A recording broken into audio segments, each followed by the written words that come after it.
Here we are at the beginning of the Sojourn, and we can already hear the atmospheric music. So Nemo, I would like to start. How did you get involved with the project of the Sojourn? I just received a call from developers, and they were the ones that a time before that I reached out to them for another project, but I didn't know that they're starting a new project. So I received a call, and we just set a meeting, and they presented the game, and I really loved it. At that time, one chapter was ready already, and I saw the environments and everything, and I just loved the game, and that's how it started basically. So they already had a general idea of the atmosphere and the different chapters, and Exactly. and you could work with that. Exactly. That's great. And how did you do that? Like, did you already have some gameplay, or was it just a concept art that you could work from? Like, how did that go? The first challenge was, just setting the basic things, such as choosing the main instruments and, main themes and everything. After we agreed upon those things, I just started to run the game, started playing, and everything was just keep coming. And that was really interesting, and I really enjoyed it. I immediately connected with the game and with the story and everything, because the story is kind of like it could be anyone's story, so you could easily fit in, and and that was the most enjoyable time for me. I used to play it, and simultaneously I wrote. Oh, really? Melodies, So you were actually playing the instruments while... Yeah. Wow, Exactly. that must have been interesting to work that way. Yeah. So now we can already hear, I think this is a harp? It's the harp, because all the bright things and the sharp atmosphere and everything. I just kept hearing a sharp sound like harp, and when I used it, it was just it fits. Yeah, it's beautiful. Yeah. Now already we're hearing. So you had to actually pick the main instruments that you were going to use throughout the whole game, or was it more like the main instruments per chapter? First, we chose main instruments for the whole game, and for the whole theme of the game, the main theme of the game. And then we played it a little bit in between in different chapters, and gave it a little variety of instruments.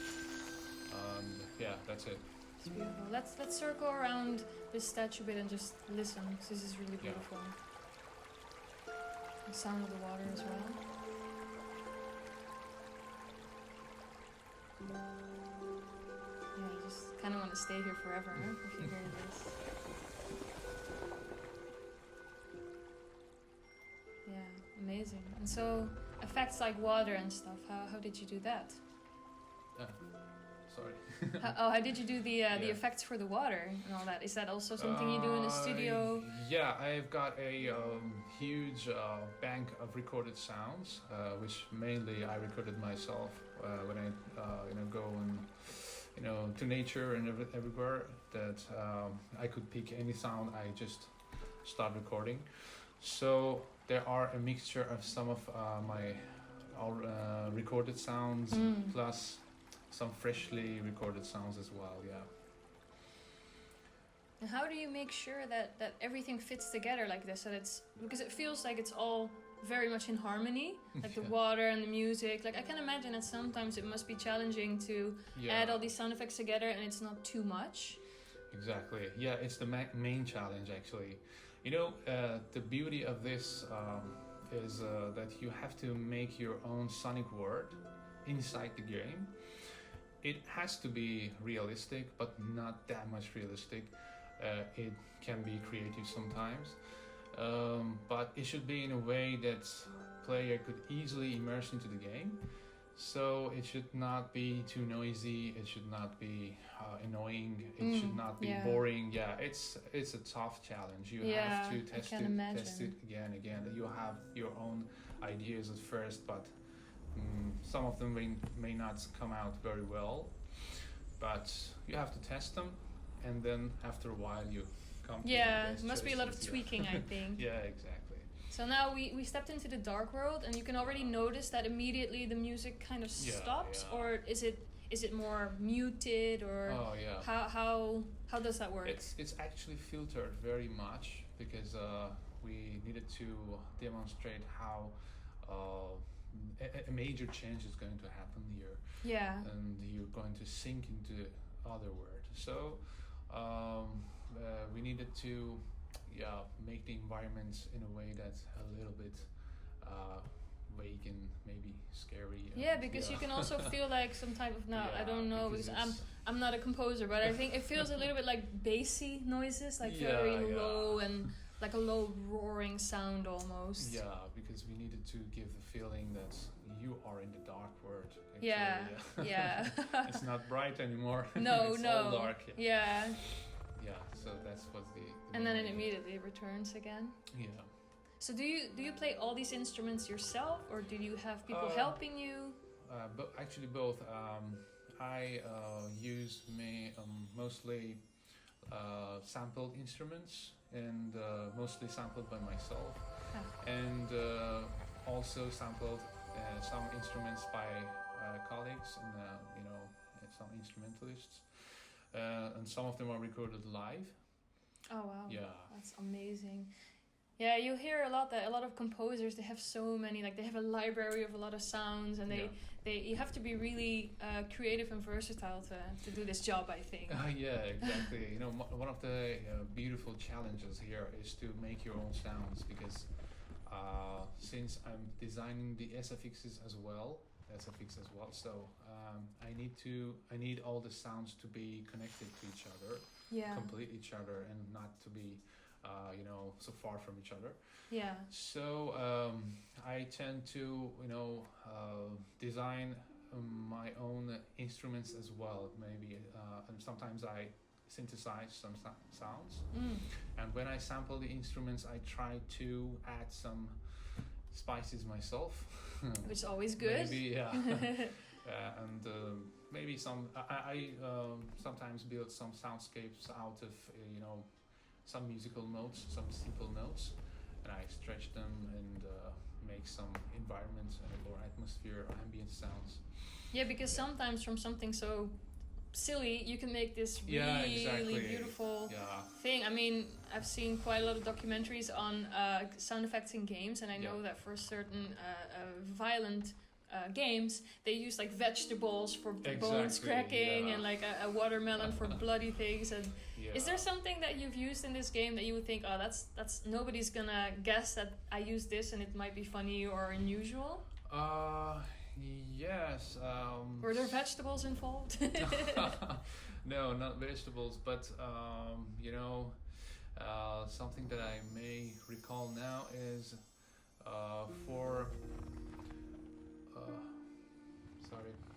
No, I can't find the words all the time. You just think about it. A certain effect somewhere, I'd say. Yeah, some rotatings in the game. Oh, there yeah? are some rotatings. Yeah. I try to play with the sounds of chains. Oh, really? And all of the rotatings are, produced from chains. Yeah. Chains? Yeah. Well, they do give the nice tingly noises, right? Yeah, exactly. And for, the transportations, I used about 13 layers of impacts, all recorded by myself, including, door slamming and everything. So is that also the swapping noise from the exactly. This is the sound, scrapings and everything. Yeah, because you also, there's a lot of moments in the game where the world kind of builds itself up with all these stones and stuff. How did you do that? Because that sounds really satisfying. There's a lot of people that were looking at that and they said it's so satisfying when the world builds itself up and like the noise of it is so nice. Actually, it's a mixture of soil and sand with some bricks and so it's actually stones. This. Exactly. Oh wow. Yeah, and there are also too many layers mixed with each other. Right. So it's not one single layer. And what do you think makes a good sound effect? Like, what are the core values you have when you work on these things? Yeah, I think the main thing that can, judge if it's a good sound effect or not is that when you play and you hear it, for example, when you just do this swapping thing, Mm-hmm. when you press the button and you hear the sound, how do you feel? Do you feel, rewarded, or Yeah. do you feel that it's actually happening? Yeah. Or it's the most thing. It should impress you. It should have impact on you. So that's my main way of measuring if it's good or not. I try to test it several times, maybe sometimes more than 10 or Well, 20 it's good to be times, sure yeah. at least. Yeah, exactly. Great. Well, it's definitely nice to ask you all these things, because I don't think most of us think about these things so much, and it's Yeah. really cool to know what's behind it and how that works. Actually, before this, I used to work in the short movies and more linear type of mediums. But actually, this interactive medium and non-linear world is so much more attractive, because you have to consider more aspects, such as when something happens in the game, it should change Yeah. in a way that it feels normal. Yeah. It's quite a challenge. The other one is that you should use variety of sounds. And sorry. I'm just stopping because it's so beautiful, the music Okay. right now, and I just don't want us to go too fast, because right now it's. Would you say that it's it keeps changing whenever you walk somewhere? Like, is it Yeah. programmed in a way that it kind of evolves and goes back and forth a Yeah. little bit? And Actually, it's this area, right? this Yeah, area I is an noticed that. That's important why I one. wanted to go back, Yeah. because right now, like, if we just take a moment again to listen.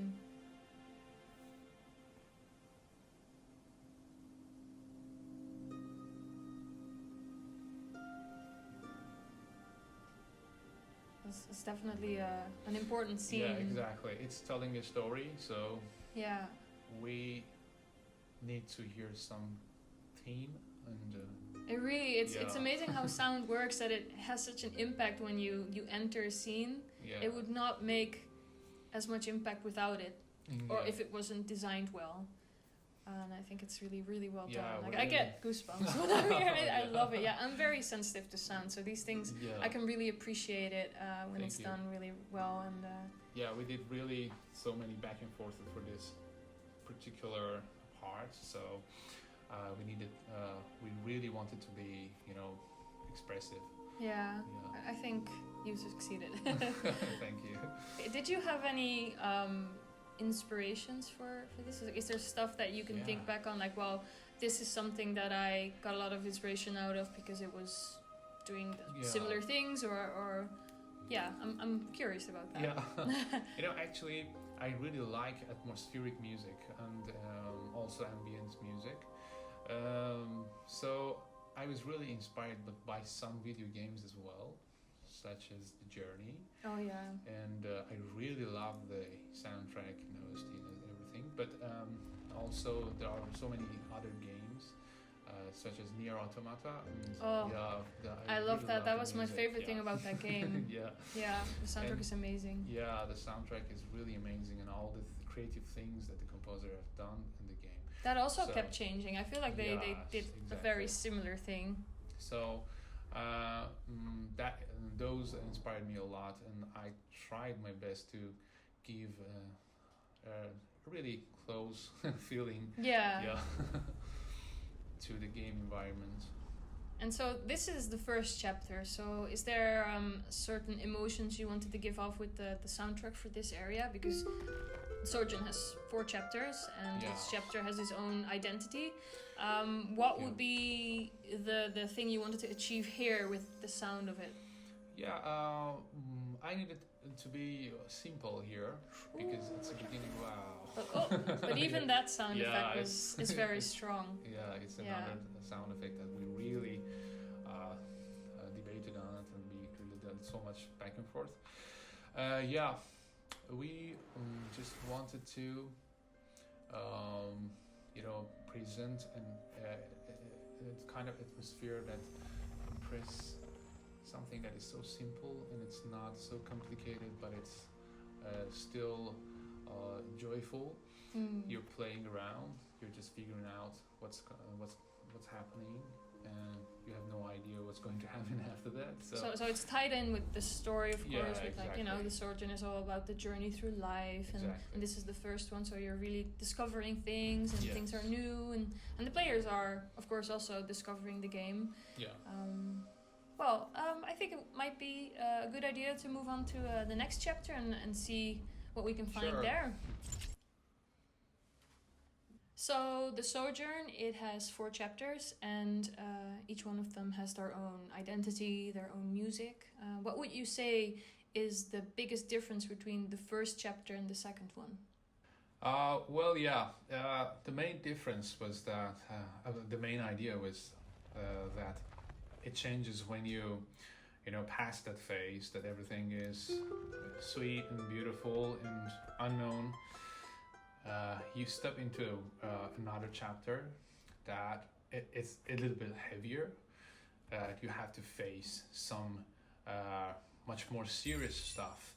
So we chose a little bit more dense melodies, maybe, or a little bit more serious melodies, not that much so sweet. But still the color is sharp, because the environment is still sharp, and you go through so many puzzles, and you have to, it's a kind of a library or something. So Looks like it, Yeah. Actually, I've seen loads of screenshots. Oh, yeah, let's listen for a bit, so immediately it starts as well.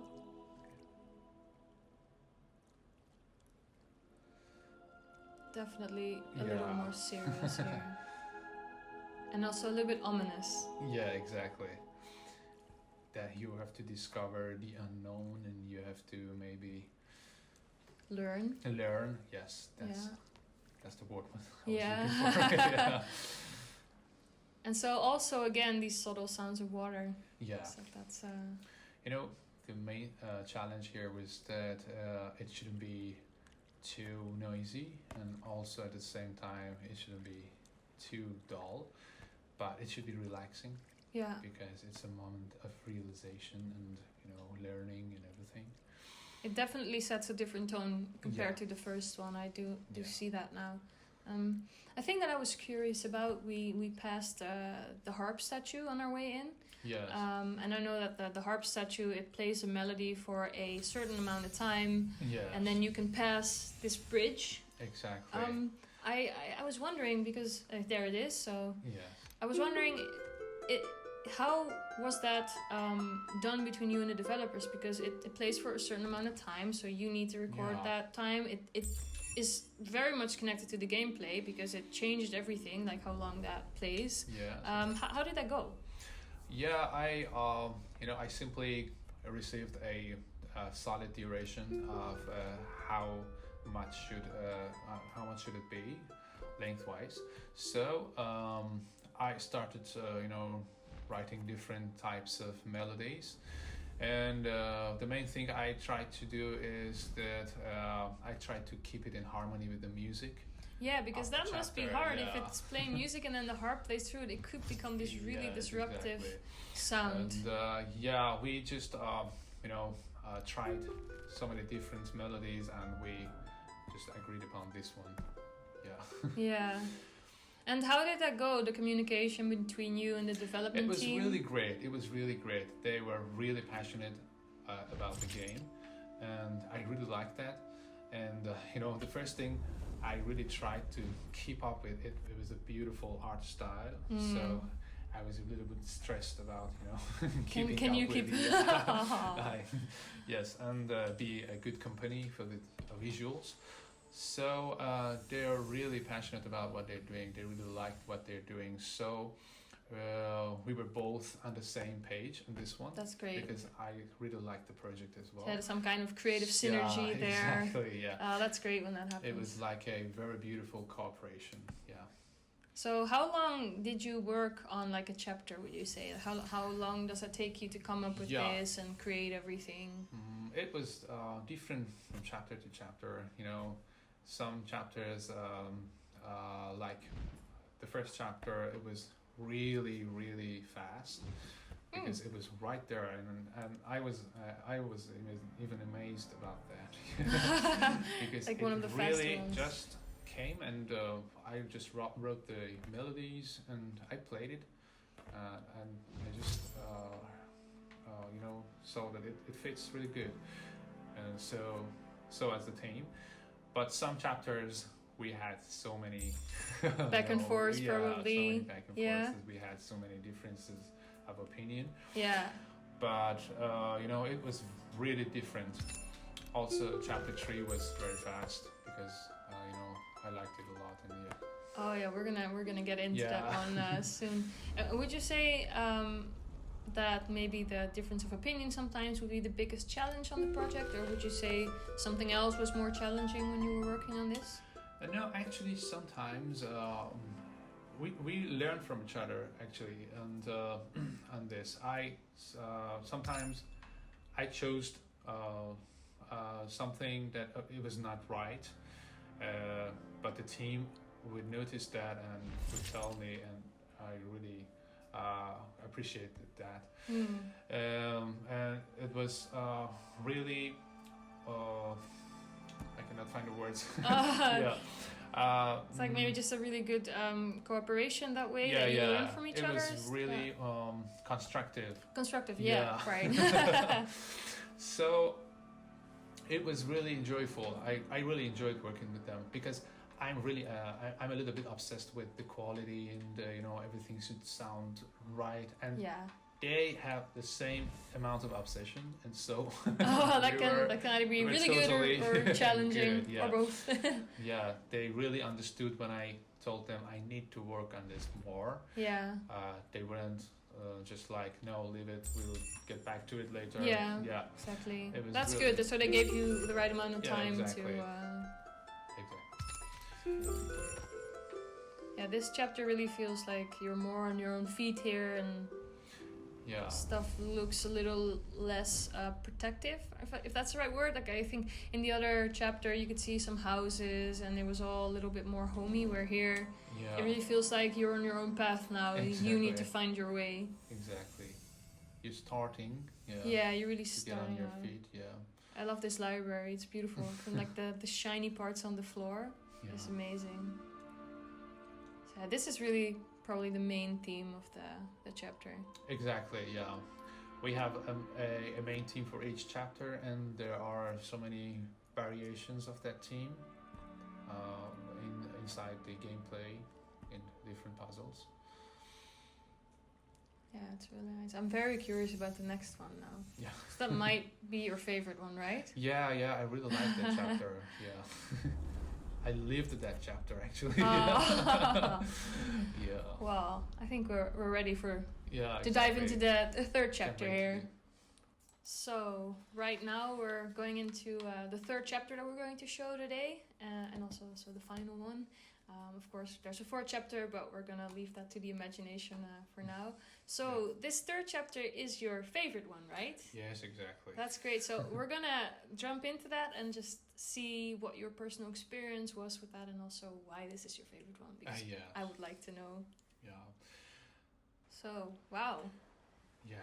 Some of you might know this scene from the trailer. It's the beautiful, I would almost say, ethereal tree.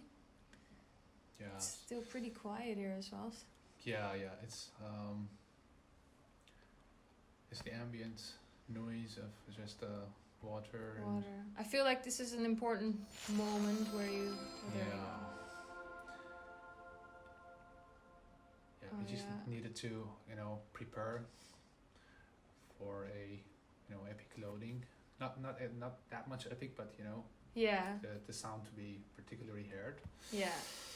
So here is a very beautiful environment. I like it very much. Oh.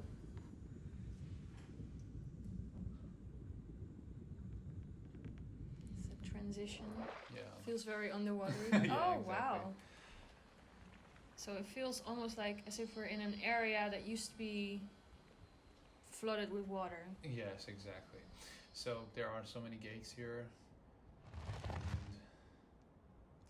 Oh yeah, it's the snowy area. Oh, that's beautiful. it's really beautiful. And this is probably the first time, and I could be wrong, but this is the first time I'm hearing birds in the game. Is that correct? Yes, exactly. Try to keep it minimal, but Oh, there we go. yeah, it's Very an cool. extra sound here because of this extra device. Yeah, so it's actually a portal that Yeah. sends you back and forth. So let's take a look at this beautiful snowy and just listen for a bit.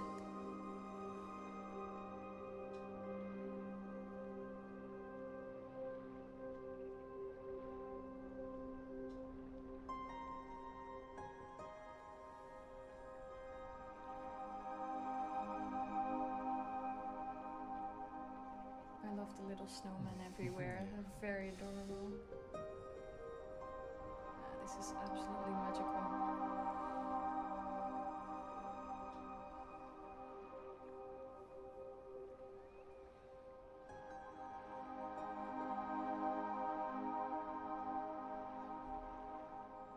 So, tell me about Yeah. the chapter. Why is it your favorite? And Actually,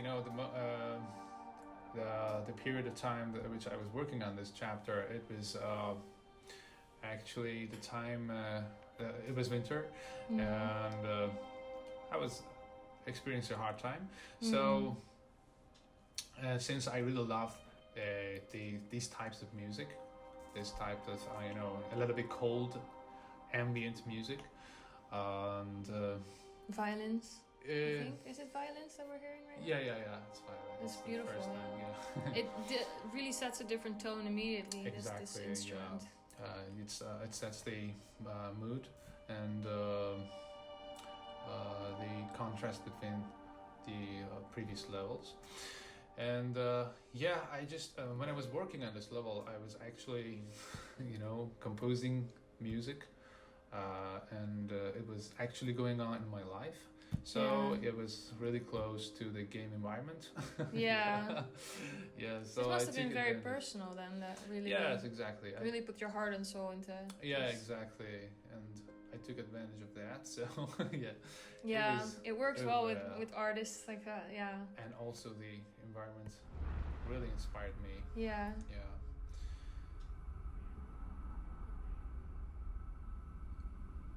It's a little bit more rough here in the dark world. Yeah, you can feel it. Yeah, it's not the same as in the first chapter. It's definitely more.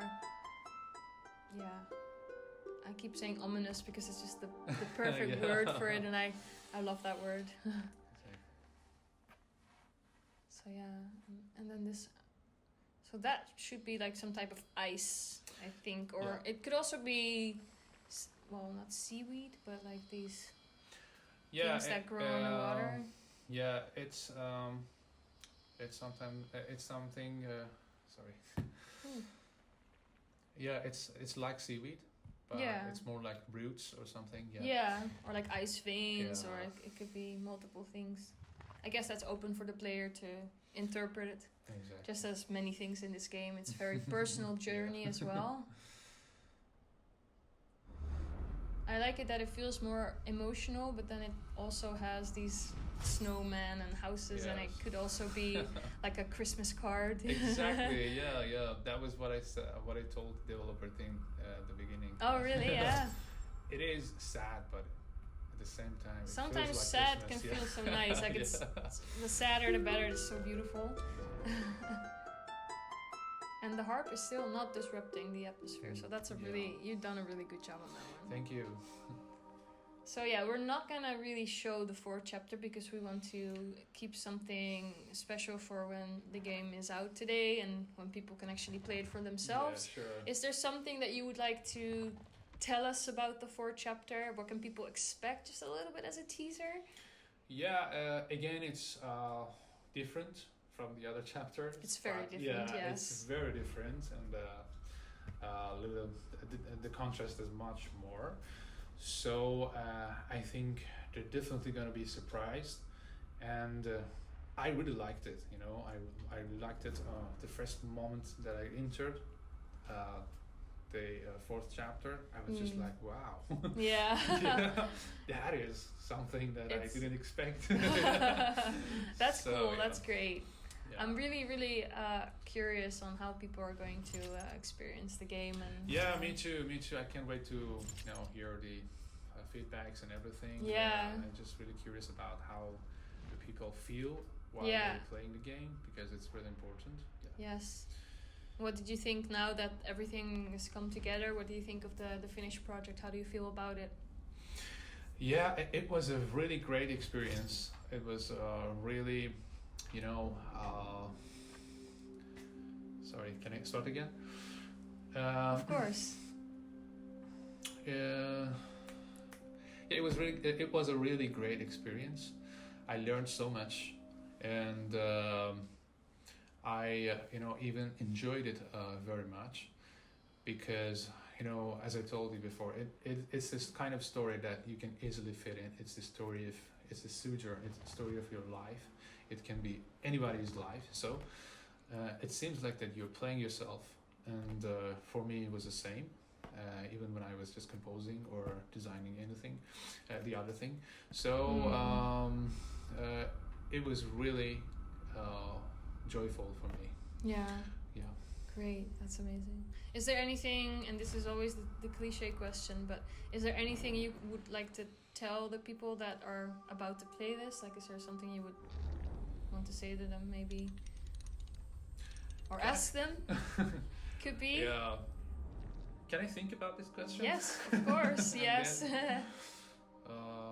Yeah, no worries. We're just gonna walk a little bit through this third chapter. Yeah. And you don't have to. I mean, it's always just something. It's more like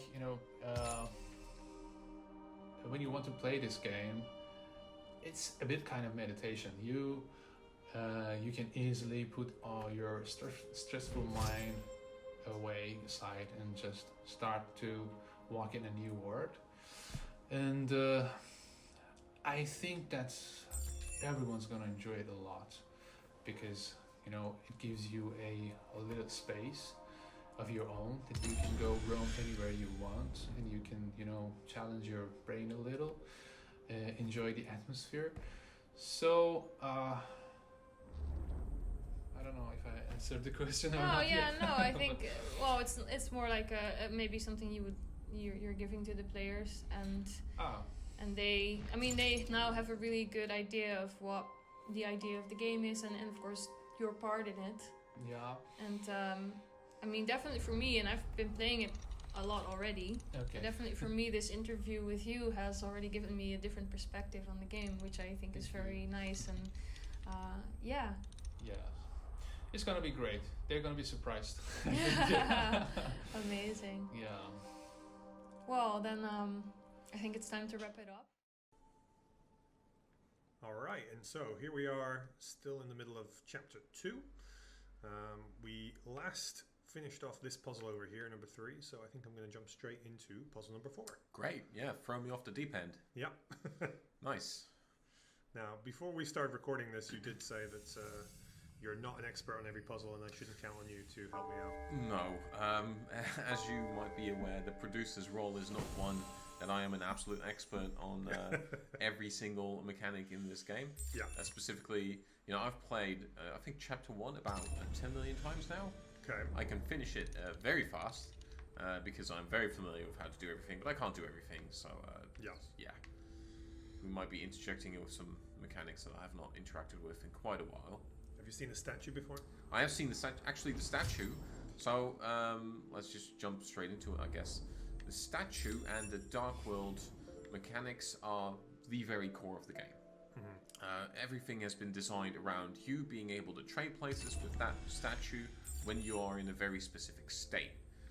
And that state is, of course, this state that you're in right now. That only happens when you, in this case, walk through that beam of light.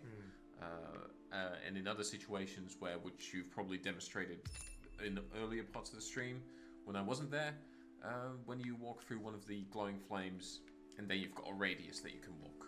Yeah. Everything around in the game is basically built around that, because when they started prototyping, the developers started prototyping for the actual mechanics of it, basic paper prototyping, what works, what doesn't work. And this is the thing they landed on, which informed most of everything else, puzzle design-wise. When they ended up with this, they started, putting it into Unreal, starting prototyping with how it would actually function. I know they had, there was a point where going into the Dark World would set off a timer, and now that is not a timer anymore, that is a radius, which makes it a lot more of a chill experience, because that is not the atmosphere they were going for at all with development. So they wanted to have a more relaxed experience, and that relaxed experience often shouldn't be time related. If you've got a timer running down the middle of your screen, that is quite stressful. Yeah. And especially in puzzle games where you need to be level-headed and think straight and relax, basically, to get past obstacles such as these, you'll want to be relaxed. And a timed thing didn't work for that, so they made it radius. Yeah, I definitely improve. I prefer that a lot. Yeah, me too. I always get very frustrated when I play something that I want to relax while playing it and want to be able to take my time. And oh, look, here's this time challenge. Yeah. Usually I just let those go, if I can. So I want your input here, because I am just trying to think about what I'm doing in this puzzle. So I'm trying to get over there in the Dark World. Yeah. Which I can't physically walk to because of these spikes. So this needs to be on, and the only way for it to be on is the relic. So the relic needs to be in it. However, I can't start from here, and yet I must also get across this. Well, have you considered turning the beam? Yes, but I don't think the beam can go anywhere useful. I think it can. So what if you point it to the left one more? Oh, go one back, actually. There you go. And you stand over there. You can now swap with the statue. Yeah. So try that. That gets you at least one and the position. statue is empowered now. Yes. Yes. Okay. Exactly. Then I can use the statue to there. I can then shift this again. Like that. And then statue's empowered again. Shifty shift.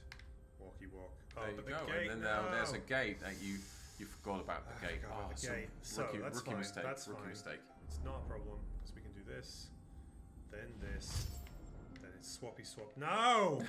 Swappy swap. Swappy swap my butt. Because it didn't work. Hey, you messed up. So why doesn't it work? It's the statue is blocking that beam from continuing. It ends with it. Yep. So I don't want the statue to be in the way when I cross over this. I need to get... Have you considered doing the routine you just did, but placing the statue a bit further along? Yeah. So hang on. So try again. Yeah. So I can do this. I can get that. Right. That is then empowered, but I can't go further than this. I need the Dark World to be on me. Yeah. So yes. Well, go one step further before you do that. Go one step further. Yeah. Place it. Okay. Hold on. I might be. Can I have the controller? Sure. There you go. See if I can do this because I might very well not be able to do it at all. So my thinking here is I need to get the statue beyond the spikes so I can get beyond the spikes myself. Yes.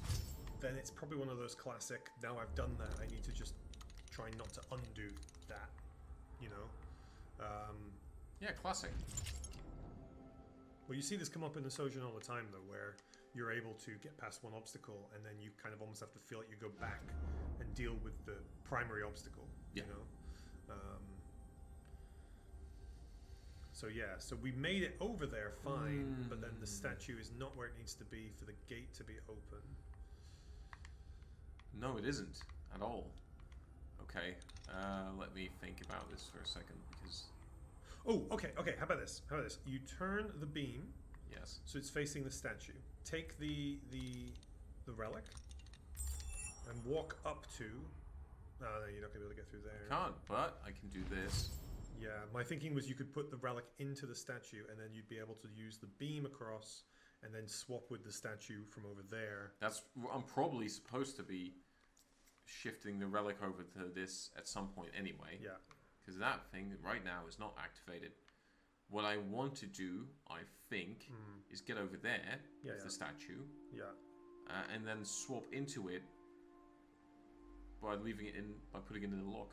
Okay, alright, right. I just don't really know. No, let's figure this out. Let's go back. Let's go back.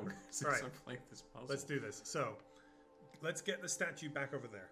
Out of the way, for starters. Okay. So, you can use the relic, whatever, it doesn't matter. Just physically get it over there.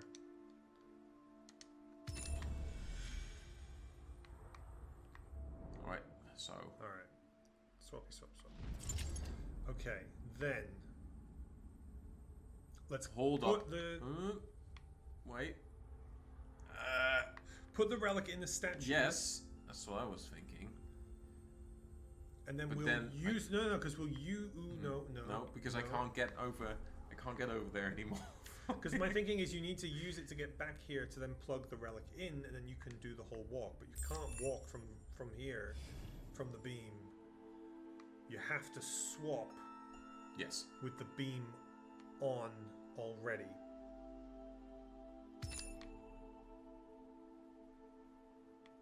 It just doesn't... This is the issue. The beam It doesn't needs... act... Yeah, of course. Oh, no. Chris. Beam needs the relic. Is this video just going to be 45 It's just minutes gonna be of us this one trying to puzzle. solve this one puzzle? You know, I said to Saskia earlier, I was joking that, we're going to do this until I get stuck. And then we just, we ran out of time and I didn't get stuck. And I felt really good about myself. And now the very first puzzle. And I feel like an absolute idiot because I'm supposed to be the expert on this. I'm supposed to know. We've brought in the expert now. And, yeah. So the thing is, we've demoed so much from Chapter 1 Yeah. in the lead up to its release. Exactly. I've been so focused on seeing that and solving those puzzles that I'm Yeah, we've never shown this before. sort of blanking on it now. All right. But we know how all of these mechanics work. And this is something I really like about the game, which is that the mechanics that we're dealing with right now are all mechanics we've seen quite a few times before at this stage, but they're combined now in an interesting way that are eliciting a whole new challenge. And I think that's the sign of a very good puzzle game when you've got something which is super easy. I understand every single thing that I'm looking at here. I just don't know how to interact with it in a way that's going to be productive, So, get over there. Now we can't get the relic back. I messed up. Yeah. If I just do this until I magically fix it.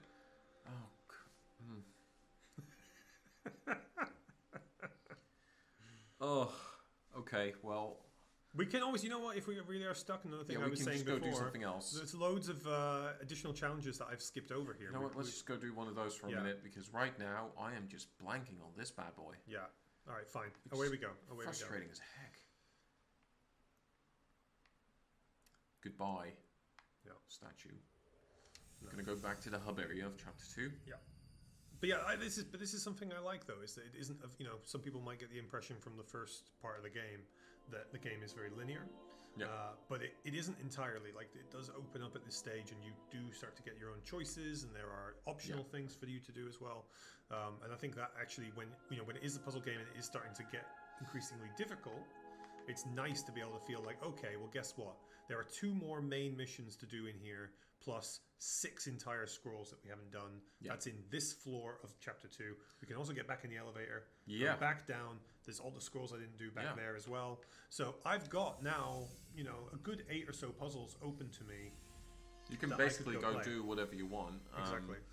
Yeah, it is definitely not fully linear. Of course, it is a linearly structured game, as we both know what that means. You go basically from one place to the next. You go from one chapter to another chapter. What I like about the game is that we were thinking about how to make sure players would be able to go back and solve puzzles later. At the end of the game, there's an area that I will not tell you all that much about, but let's just say you will have the option to go back and solve puzzles you have not solved yet. So if you miss a few, don't fret. There will be an opportunity before you finish the game to get those. Yeah. which is something that I personally really like because it's a nice little quality of life thing. You'll just be able to teleport right directly into one of the missed puzzles, whichever you want, and it'll indicate clearly which ones you've solved and which ones you haven't. Yeah, and it's important for people to be able to feel like they've completed the game like absolutely. this. You know? Yeah, you want to be able to get everything out of it that you want to get everything out. That you want to get out of it. Yeah. All right, we've stumbled onto this one now. Yeah. Okay, so let's look at what we've got going on here. So we need to get over there. Yep. Right there in the middle. Okay. So where are we now? In this locale. So I think this is a puzzle that I solved earlier with Saskia. Yeah. But do you remember? There's the scroll. So I remember it being pretty straightforward, actually. So it's quite easy, actually. That's a fun little design decision that was made to indicate which areas are new. Because what happens when you finish a puzzle that has one of these extra scroll bits that you can solve? A new area appears. You'll see it appear as you solve the puzzle. The main part of it. You can see by the yellow lines in the structures, that basically indicates, well, this is something new altogether that wasn't there before. You don't see that stuff in the structures of the rest of the puzzle. So that's something to indicate, well, you see it glowing a bit as well. Yeah. So it's got a nice little shimmer to it. It's just a little indicator, you know, it's a bit more orange, just a little indicator to show you that is where you need to be focusing on. Yeah. Instead of just more of this that doesn't really show in the actual geometry of the world. It's fascinating to me as well, the amount of work that can go into the user experience of something that is relatively simple. Yeah. You know, like this is not some big open world game with driving and shooting and mini games, but yet there is still a lot of thought and care that goes into how do we make sure people understand what's going on. I mean, this is a good example here, right? So with the harp, you worked on that quite a bit to figure out how do we indicate to users, and also from an accessibility point of view. Accessibility is this whole thing that we worried about quite a lot, because for the harp, that was like the major first instance that we realized, hold on, something needs to happen here. Yeah. Can I actually activate it right now? Yep. Yes, I can. Yeah. So if I activate it, tune starts playing as usual. You see a little countdown in the center of the screen to indicate how much time you have left.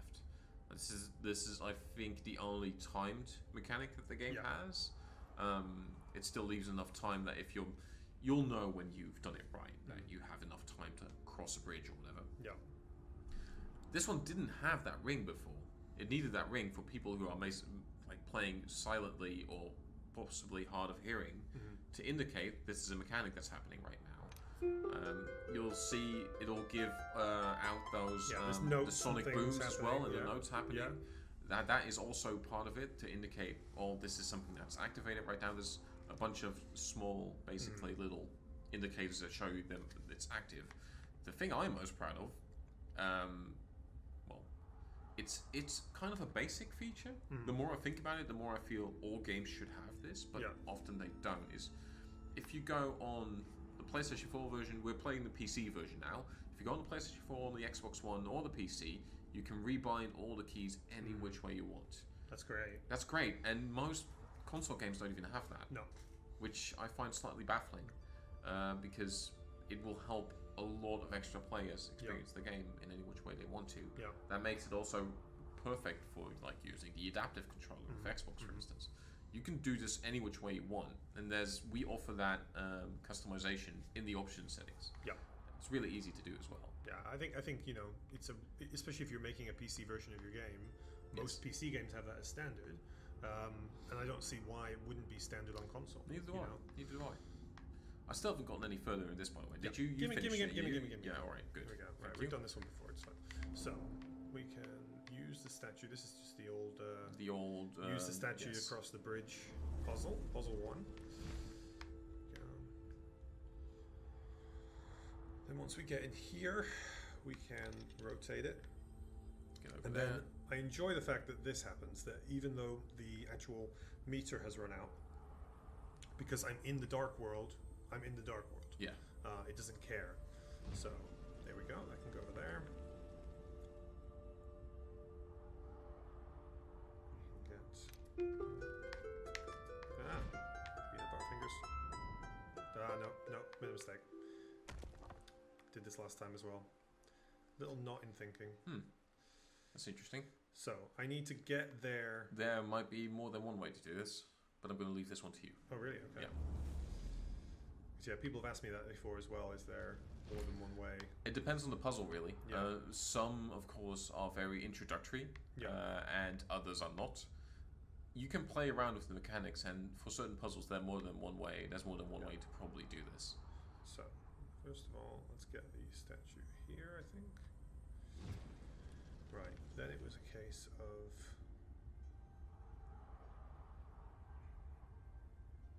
That was it, right now. No, we want to be here. We then want to turn it that. I think it was something like this. Basically, I wanted to get...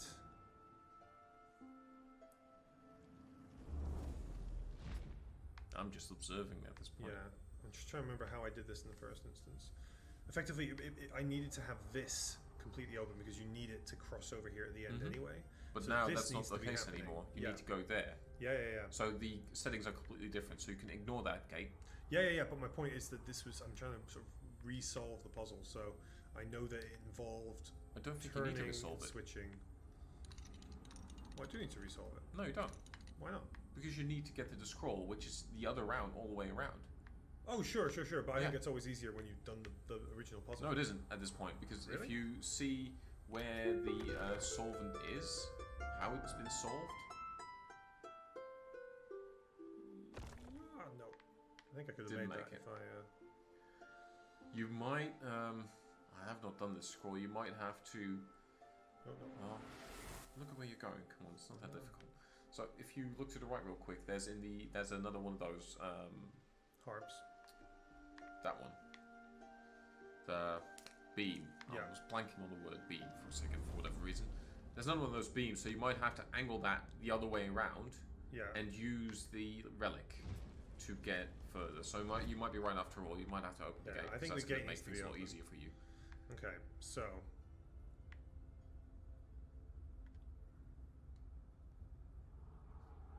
Go to this.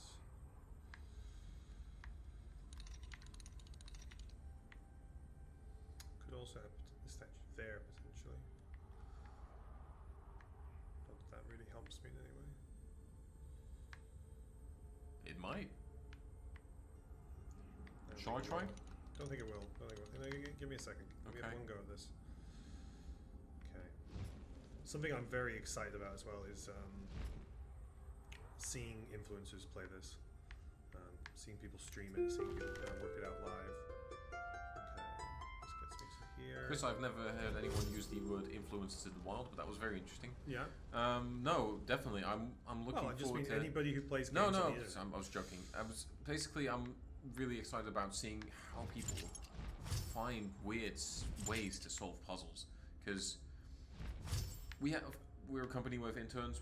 I've seen people play the game for the first time, and the ways they have found to solve it, solve puzzles generally, is all over the place.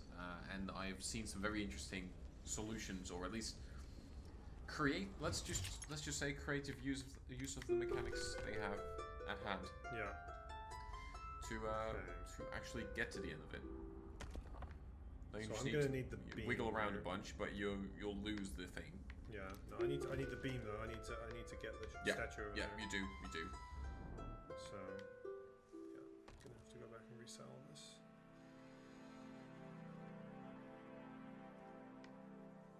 Are you going to be playing it at home as well? Yeah, of course, Yeah. of course.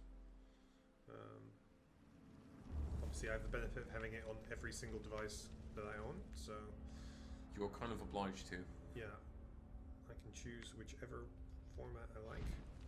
Probably I will play it on Xbox, just because for single-player games I prefer the on my Xbox because I've got a bigger hard drive. So it's nicer to use. It's not a that very for- big game though. It's like 2 gigs. No. It's quite compact. Okay. It's well compressed. Also, because it just doesn't have too many large textures. As you can see, the art style is based on I don't think it hardly has any textures at all. It's mostly based on just color and usage of color Yeah. to inform the art. You're not going to make it. No. No. that's interesting. That's an interesting choice you took. We have not solved one puzzle. Oh, I know.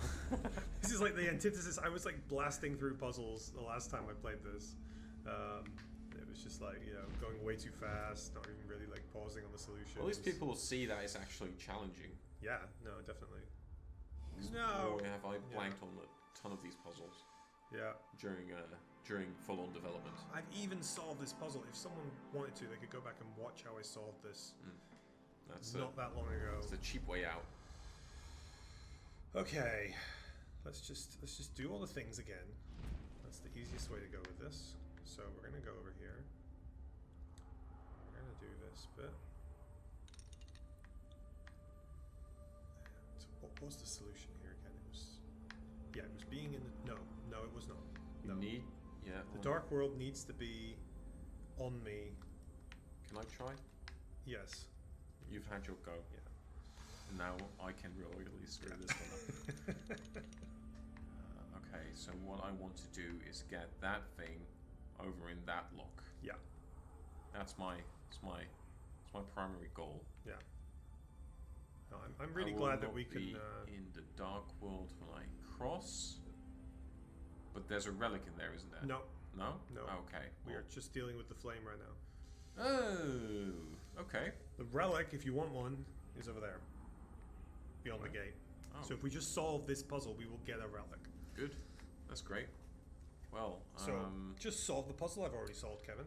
Just do that. Okay, we'll do. There we go. Right, so you're going to get this bit. Bang. But yeah, you're not going to have enough energy. If you have enough energy just to make it to the beam, you can turn the beam and then walk through the beam and you'll do it. But I don't know if you actually have enough.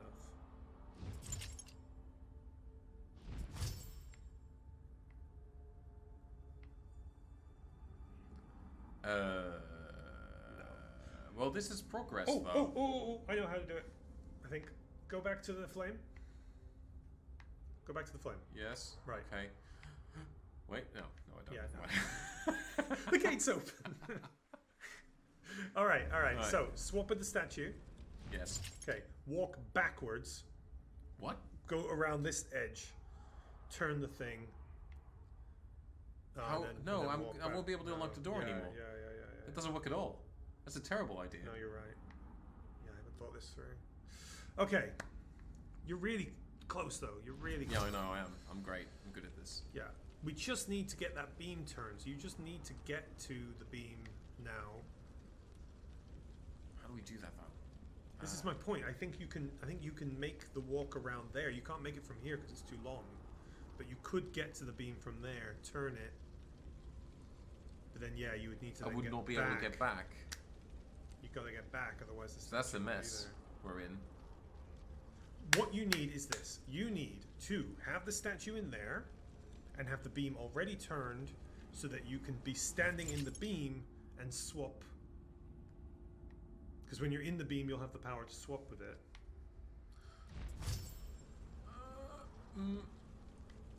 Hold up. I'm talking nonsense. No, but you're making a point. It might be slim, but it's a point. That was unnecessarily mean. I'm sorry. Yeah. That's it. What? You gotta go right. The statue has to be there. Yes. And you've got to turn the beam to face it. And then I need to be here. You need enough. You just need enough dark energy to get from there to here. So I think you can do this in a kind of system. So you can swap. You can use the statue and the flame to be on full charge. Get over here. Because that's what you want, right? You want to start on full charge from wherever you are. So you're going to use the statue to do that. You're going to swap with it.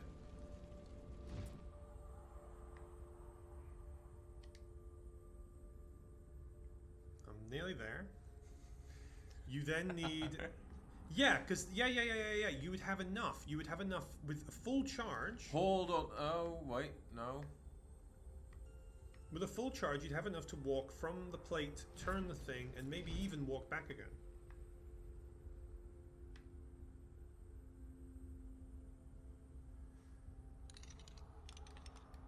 No. No, I won't make it. Oh, you might. So remember. You can walk into, as long as you walk into the beam when you're in the dark world, you'll stay in the dark world. Yes. Okay? So you can walk into the beam at that corner, right? As long as you have enough dark energy to get to that corner, Yes. you can then walk up to it and turn it and then be in it the entire way. You won't need any more dark energy. You only That's need right. enough It will left. drain though, so if I exit, it's over and done. If you with. exit, it's over. But as long as Yeah. you stay inside it, you can stay inside it basically Okay. forever. So I need to get back into the gate then. yeah, so we just need to get the statue. So we swap with the statue so you can recharge. Come back over here. I think swap again for a recharge when you've made it over to here. Yes. I need to do that here. Yeah, that's fine. You can swap again. You've recharged. Get across to here. So yeah, ring the harp. No. Yeah. No, you're not going to have enough energy for this. Yes, I will. Oh, of course you will. There you are.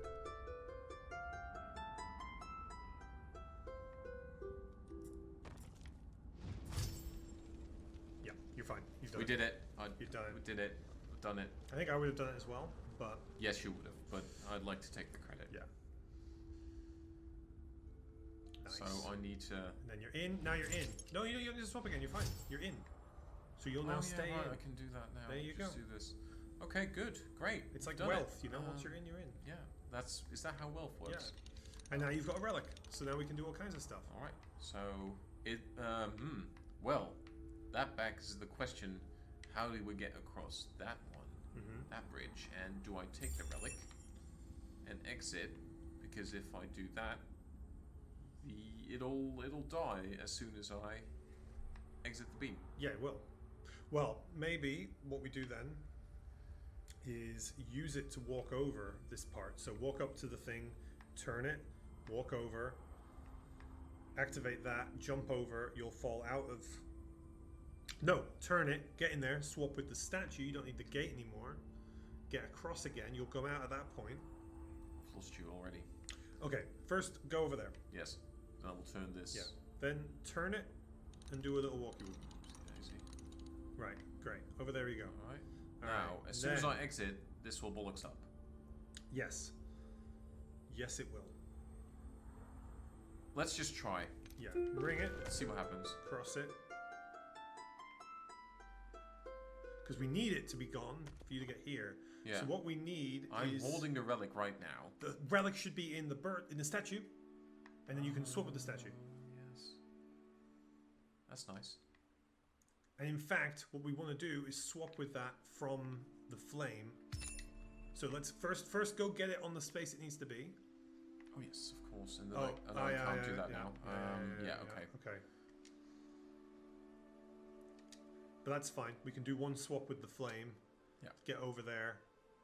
And then if it has a relic, you'll be That fine. should do the trick. You'll That get should be across. fine. Yeah, we should Yeah. all be good. We should all be fine now. Yeah. Okay. So then give that a ring over here. Do a little dance. Over there. Bam. And now we Swaps. have our way in. Yeah. In fact, yeah, just go from here. And that There should we go. be enough. Should be enough. We've done it. You're in. When you're in, you're in. And we're done. And we're We out. solved a puzzle. It took about half an hour. At least. Congratulations. There we We've go. done it. It's been teamwork. You want to see it? Get it. Okay. Faith is a curtain that shields and conceals. There you go. Make of that what you will. Yep. Which is basically a lot of the narrative. Yeah. Is up to self-interpretation. You can do with it what you want. You can interpret it how you like, rather than something that is thrust upon you. Because we're at this point, we're at one point, I think a year ago-ish, with development, where we were in a mode where the game was, about to be content complete, because, polish is a lot of game development. Yeah. So I think we were running up on having most of the chapters complete, and then it was still all full on production on the final chapter. And we were at one point thinking about how do we tackle narrative, because there used to be this really, there used to be a way more in-depth story about what's going on with the world, and a narrative that basically explains a lot of stuff to you. And instead of doing that, after like collectively thinking about it for quite a while, and I think you and I discussed this as well, way back when, is that the game is better off without it. It's better off without having spoken word and having exposition basically trying to tell you what's happening in this. It is way more interesting when you leave it up to self-interpretation, because that's the whole thing about a puzzle game as well, is how you interpret the puzzles and the mechanics and how you interpret the world around you infers how you eventually solve the game, you know, solve the puzzles, get past these challenges. It is just a more interesting game when it doesn't explain to you what it's trying to do. And that's why I think we had at some point, after every puzzle, there'd be a few spoken lines and there'd be way more text, and we basically cut all of it in favor of having more time to work on polish of the actual core mechanics of the game. You know, fundamentally. Yeah, those are the fundamental parts of the game. I think it really highlights the music for me. Like, it makes the music more prominent and important in the game. Absolutely. Which I think the music's fantastic. So anything that adds to that. Yeah, and it allowed for the design to be a bit less linear than we talked about in the beginning of the stream. You were talking about linearity and how it influenced Sojourn, and it is a pretty linear game, except in some parts you have hubs where you can, you know, choose your puzzles. That might not have been the case if you would have went along with a narrative that needed to be in a very specific structure and in, you know, explained to you in very specific locales in the game. Yeah. So I think this is for the best, really. Okay. How are you doing on this one? Not great. I mean, I made it across to there, but now I have this problem. I need this to be powered, but I also need this to be powered, and that seems to be the only way I can power it. It's got a relic in it. It does, but there's also you can't get to it. Big old gap. Oh, that's interesting. So yeah. Okay. And there's no teleportation machine anywhere? Not that I can see. Statue. So I can't ever get the relic out, and I can't ever change that position of that beam. So I only have these three that I can potentially touch. Right. So, for example, this can turn over here, which means that this is now activated. So when I get over here, I will be able to use this one to cross over, but this is now dead. Ah. I don't have a solution for you right away. So, obviously the ideal would be for something like this. Yeah, but then as soon as you exit, you can't cross anymore. Exactly. So, have you thought about turning the beam in on itself? The one on the end? Which one? That this one? Yeah. Because if you create a circle, I think they can power themselves. Yes, of course. That's definitely the solution. So, this would be pointing that way. Yeah. Then that would be pointing back on itself, which isn't going to work this time, but it will work next time. There we go. No. Oh, yeah. Yeah, there you go. So now you can cross back. Yeah. So I can come over here. I can then empower that one, which will empower all of them. There we go. Like that. Boom. You did it. Yay. See, we can solve puzzles. We can solve puzzles. There we are. Such a cool design, because I love this puzzle because it basically, it is a more in-depth one, but it also explains to you a bit more about how this mechanic works. Yeah. It just also the these idea. Details are great. Yeah, look at that.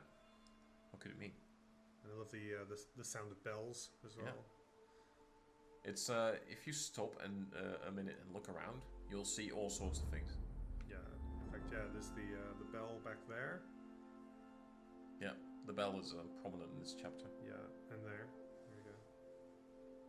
Really pretty. Yeah, this is my favorite chapter, I think, visually. Color-wise, I really like the palette in this one. Yeah. I also really like chapter 3. Well, if we're good enough, we might be able to get to chapter 3. No, we won't. You don't think we'll get to We're chapter 3? definitely not going to get to chapter 3. What are you thinking? Well, I know that Saskia and Nemo got to chapter 3 a little bit ago. So Good for them. Good for them. Yep. If you were watching then, I hope you enjoyed chapter 3. You'll have to play the game for yourself if you like looking at it, because... talking about looking at it, you have some options on Xbox One X and PlayStation 4 Pro. Nice segue. Yeah, good. So I'm a professional. On PlayStation 4 Pro and on Xbox One X, you can switch between favor resolution and favor frame rate. So in favor frame rate, it'll do 1080p locked, 60 frames per second locked, and on favor resolution, it'll give you 4K on, I think native 4. Yeah, it does do native 4K on Xbox One X, and I think it's 60% or 70% of that resolution on PlayStation 4 Pro, which is still a lot sharper than 1080p. You'll see the difference right away. Yeah. It looks gorgeous on the 4K television on a Pro or an X. Yeah. Especially on a really big screen, where all the details really pop out. It's been a labor of love to have those features in there as well. We really wanted to do HDR at some point too. We think it'd be very interesting with these colors, but HDR is such a different beast entirely. Really? When we did Canarium, which I also produced the PlayStation Xbox version of that because I worked on the ports for a bit. We did HDR on it, and it was an immense amount of work to get done. Yeah. Because calibration on HDR, because there's so many different TVs and monitors out there that support it, is immensely complicated to get that right balance of, really bright lights and then still have the detail in the dark. We have these things where we have these like really weird washed out grays all the time, and that was very difficult to get done. So we decided not to do it for the Sojourn because it would probably delay us by a few months. Yeah. That's not what we want to do. Plus the game is gorgeous as is. Really, the only thing it would benefit from with HDR would be lighting and bright lights in it. But the colors really steal the show. What I like about this game in SDR is that it is very, how shall I say, I don't want to use the word monotone because that's a bad word. It sounds bad. But what it makes the image more unison. If nothing really pops all the time, you pay more attention to basically what you're supposed to be paying attention to, which is the mechanics, and the world in and of itself around it really blends into that quite well in this mode. So yeah, we did think about HDR, but we didn't do it. You keep failing on this one. Yeah, I thought I had it, and I don't. So I mean, working the solution through backwards. Yeah. I got a gate there. Right, and me jamming on about HDR. Yeah. In your face. Then I got the statue there, which is where I think it needs to be because I'm going to need to get over there to get across. I've got here where the statue needs to end up, so this is where I need to swap with it from, which should be fine. But I can't do that from back here because of this big old wall. These spikes are going to stop me from doing anything in the dark world and passing through here. And that same will go if I activate across here, which I think I'm going to need to do because there's a bridge that I'm going to need here to even stand there in the first place. So, that's where I am. I'm good. Stuck. Great. There's nothing to teleport with, though, is there? Oh, there's there's the statue. Okay. So I could use that, but I need to get. I need to get over here, basically. I'm going to need to get across this gap sooner or later. Can I give it a thought? Yeah, of course. Give it a try. Okay. So yeah, so you've got a flame over there near the start of the puzzle.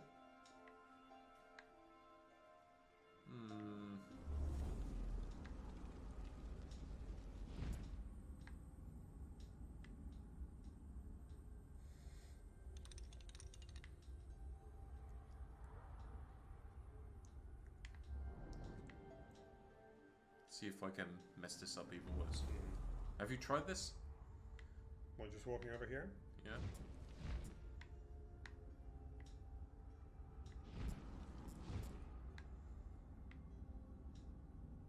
So yeah, your issue is you now are going to need to leave the statue somewhere else. You're right. Yeah. And that one will not be activated. Yeah. Oh, bollocks. All right. You could maybe nip in. I'm gonna do this. No. Yes.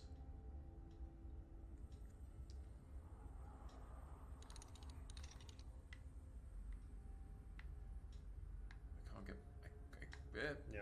I'm stuck. Hence why. So this is where I turned it around, went over there, swapped the statue. Yeah.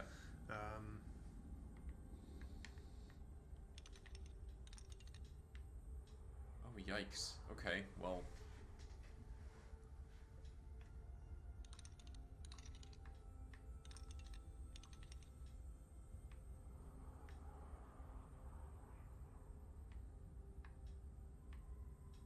And yeah, when you step out from here, you will. Yeah, fall. I know. Yeah, it's not going anywhere. So.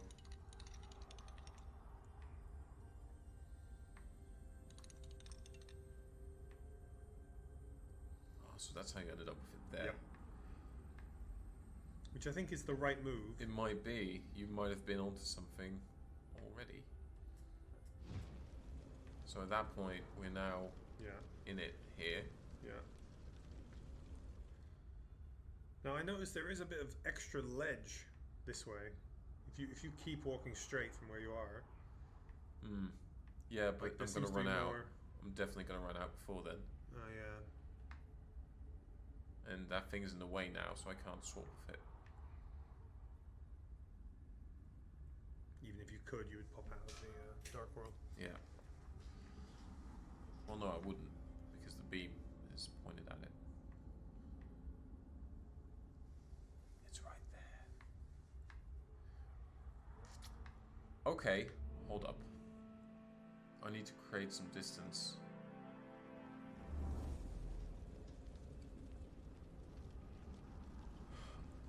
Oh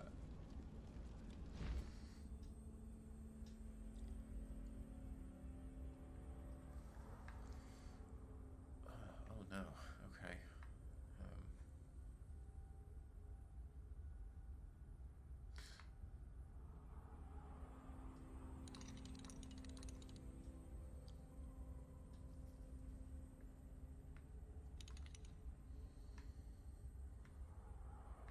This is interesting.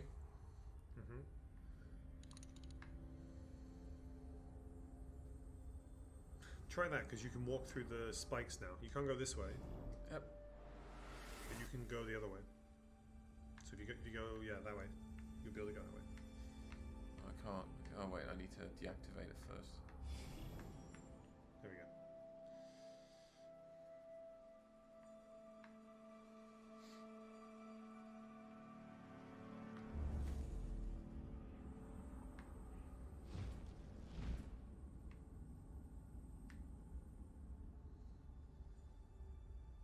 Actually, that didn't do any good at all, did it? Well, let's get the statue here. Because I think this is where the statue wants to be. I think this is like a parking place for it to swap with. Yeah. So I think what needs to happen here. I think I know. Yeah? We need to. I got it. I think I got it. Give me a second.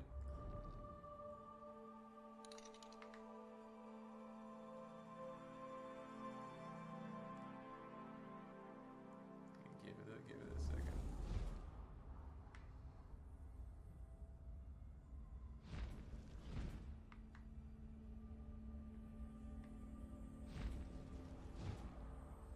There we go. Okay. Perfect. Now go back into the parking spot. There we go. Beep, beep, beep. Back it up. Right, there we go. Oh. Now.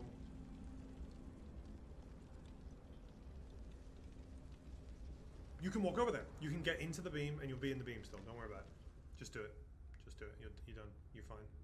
Oh, the distance works. Yeah, Right. hard right turn there and you're good. All right. Turn left. Yep. I've reached my destination. Swap it. Bam. Now what? I don't know, but you did it. Okay, I did that at least. Okay, so We opened the gate. you open the gate. Now we just need to get across there. Oh, I don't know if we can. It might be broken. We have to contact the devs. All right. Let's work out from here now. So we've got the gate open. So this is where we need the statue to end on for when we pass through the gate. Mm-hmm. So in theory, we could swap with the statue over there from here.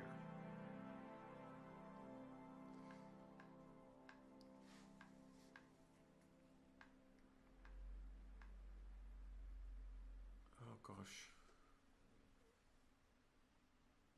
There isn't enough tether, is there, to walk to anything? No, there isn't.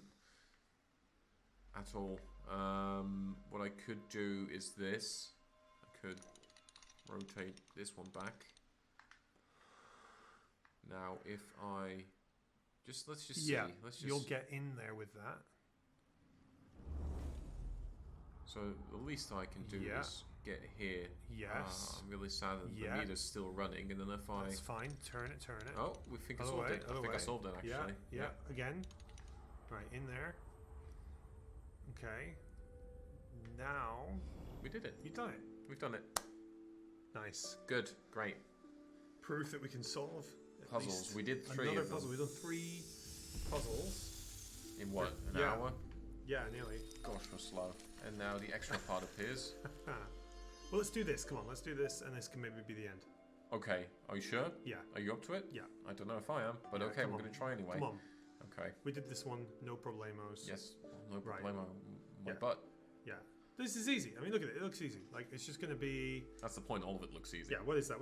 That's just a get over the gap, standaroo, you know? All right. One of them ones. Whatever you say, sir. Whatever Yeah. you say. Let's see if we can use this one. Oh, That might light up. We do not need the gate to be open anymore. Nope. That thing actually just appeared, and I bollocksed up by going over here way too fast. Oh, Yeah. How did we get back over here? Oh, I can recreate that. That's no it was problem. actually quite easy. Yeah. You just get in a dark world and then. Yeah. Yeah. I think the parking space was actually meant for the next one. Yeah, I think so too. Oh. I know you did it wrong. You did it wrong. No, don't worry. Go back. It's just a simple. Little, Yeah. It's just. Do you know what the first thing people complained to me about was when they played the game? Is the walking speed. Yes. Yeah. We actually this is a 15% faster than the way it used to be. Yeah. Already. And the simple. It was actually quite a simple design solution for that. It was quite elegant. What they did was just speed everything that's timed up by 15%. Right. That completely compensates and works mechanically. There's nothing that's now broken as a result of that. That's great. It's quite fun to actually come to that conclusion that just works. So why couldn't you have added, for example, a sprint button? Is it because of those timing-based mechanics? Yes, because of those timing-based mechanics. That's really it. Because if you do the timing-based mechanics, that means basically we would have to calibrate the sprint to coordinate with those timing-based mechanics. And that was mechanically too involved to actually get. Not to mention even the length of certain platforms, because everything is so delicately designed that things, your meter, for example, tends to run out right as you get to the end of a bridge or something. And it wasn't just that; it was the design part of trying to get the player into the rhythm of what is the Sojourn, just the way you solve the puzzles and the way you engage with them. If you add a sprint button, and we've messed around with it for a bit. If you add a sprint button, what you get is the player will start sprinting right away. And start thinking, well, I can do that now, and it's going to circumvent a whole lot. And teaching the basic mechanics, it's way more difficult when you have the sprint button in there, because they're way harder to grasp, because it's way more difficult to show what the actual mechanics Also, people, do. you're just teaching people to not be patient as well. Yes, exactly. Okay, so you're going to fall out here. Yeah. That's okay. That's fine. I aimed it in that direction, so that's good. Then we need to aim this one back. Here. And then I can swap with the statue. No, don't aim it back. Aim it the way you had it before, because you're going to need it to get into it, to then turn it. But no, you've got No, I need to get across this one. So what I can do, I think, actually, is if I make it. That's interesting. All right, let's try a few things. Because we don't need the door to be locked anymore, so we can move that thing around at will. Yeah. Right, so now we're in here. Yeah. I'm gonna swap. I'm gonna fall out as soon as I get off here. Yeah. So actually, let's not do that. Or should I? I should probably. You want to get some Dark World. Yes, exactly. Juice. So if I have some more juice left when I get Yeah. there, so how about we do this? Yep. And then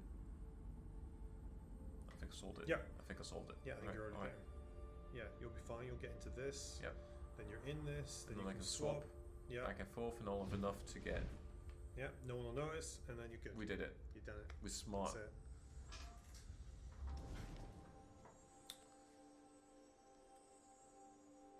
Yeah. Why do you blindly follow, Chris? I don't know. Neither do you I. go. Exactly. All right. Well, I think that's a really good place Yeah, to end on. I think so as well. Did not go anywhere near as far into the game as I thought we would, but you know what? That's okay. I didn't want to show too much anyway. We had to discuss HDR. Exactly. Yeah. Yeah. And yeah, I hope it was in some way at least useful for the people watching. I hope and so. Interesting. This is airing when the game's out, right? Yes, exactly. Yeah, the game's so- available right now. I already told people at the start of this that they should just go and buy it and not even watch us in the first place. So if you've made it this far, or Please you're just stop. tuning in now, yeah, Why? yeah, You should probably play this Yeah. instead of us spoiling the solutions to these wonderfully designed puzzles for Exactly. you, because that's the fun of a puzzle game. yeah. And if you enjoyed this, playing the game is just like it, except it doesn't have us talking over it. Which sounds like a plus. Alright, let's get started. A new Sojourn.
Alright, so I was intentionally quiet during all that because I feel that the cutscenes are very soothing, so I didn't want to blabber through them.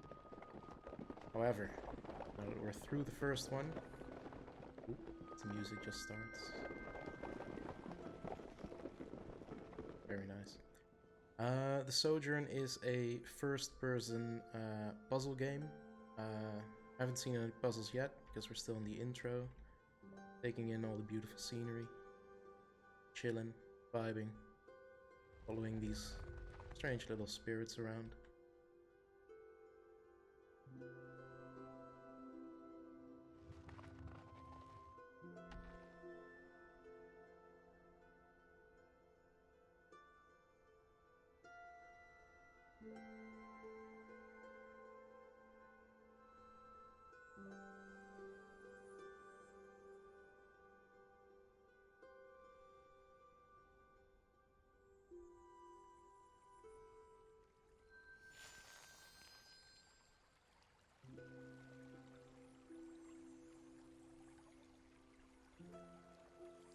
And this is how most of the game's story is presented, through these statues that show up every 5 let's say 5 X amount of puzzles, and it's very open to interpretation at all times. You can draw your own conclusions. There is a meaning behind it all, but it's intentionally left vague and open to your own thoughts. So this is the main mechanic of the Sojourn, I'd say. Right now we are in the normal world, the world of light, the regular world that we all live in every day. And once we step into this flame, we enter the dark world. And what that means mechanically, we will find out soon enough.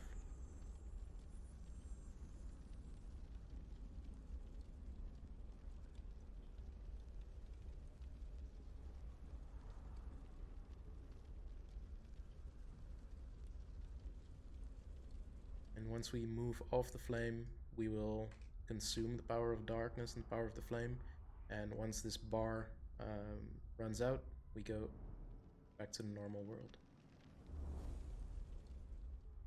So, let's get to some puzzling. By the way, I am gonna try being quiet during most of these moments. And during the puzzling segments, I might rage a bit because they're pretty difficult once we get to the later levels, but for now, just enjoy.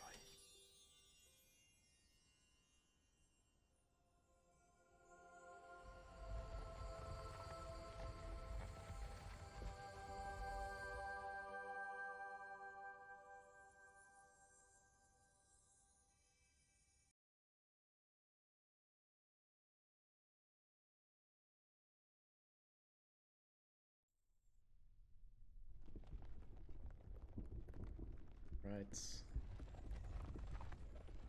Here we go.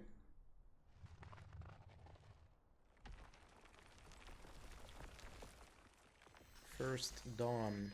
Very first puzzle. Looks like we've grown up from the prologue.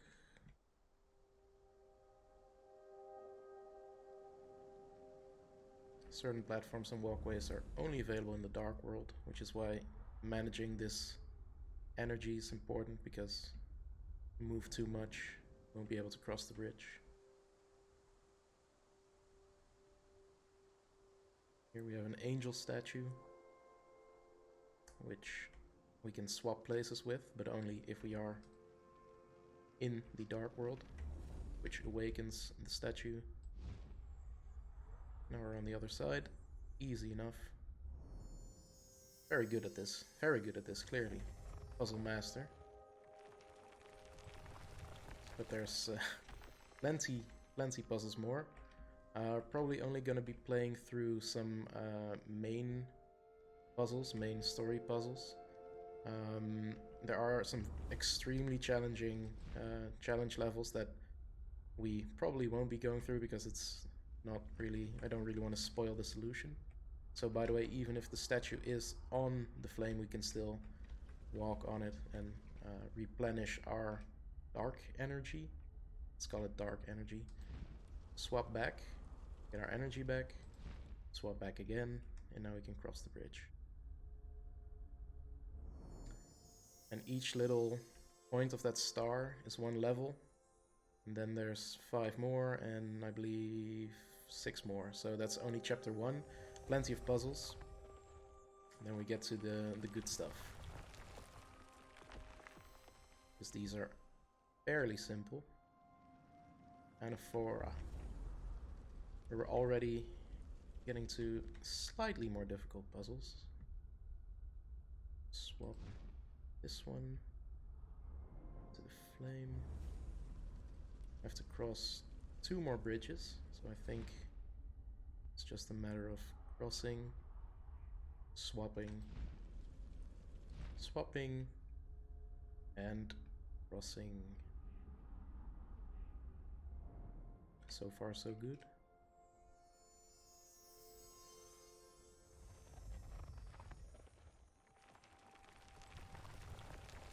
Small hindrance. Right. So we've got this dark energy, umbilical cord, if you will. Angel statue. Dark gate will be open for as long as there is a statue on this platform. So we have to get the angel statue in there to unlock the gate, but still have enough energy left to actually cross the bridge and get through the gate. So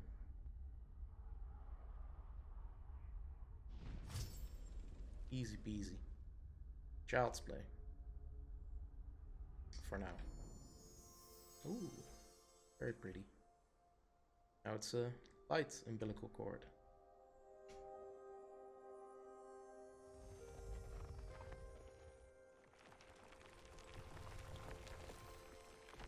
Simple twist. Alright, so we have the same basic principle, but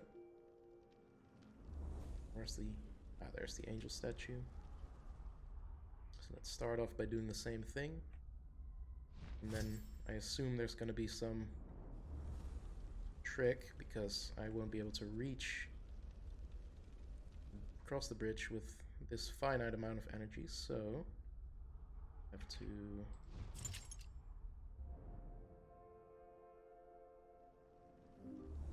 swap cross. Now the gate is still closed, so I'd have to swap back, right, into the portal thing, swap, and there we go.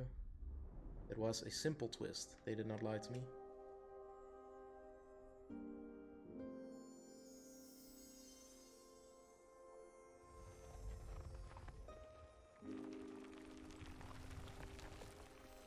Through the shadows. Alright, so now the gates.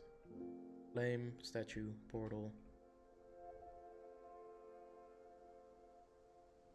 But we have some more land. There's a bridge, a shadow bridge that we have to get over. Well, let's start off with the basics. Get this in there.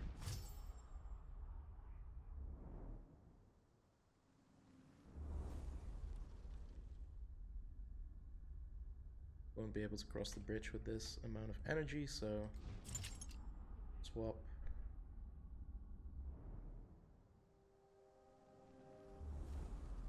And we don't actually have to walk through the gate anymore because we now have an angel statue here.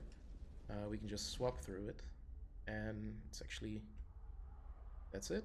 Alright, we don't actually have to keep the angel statue in the portal. This is good enough.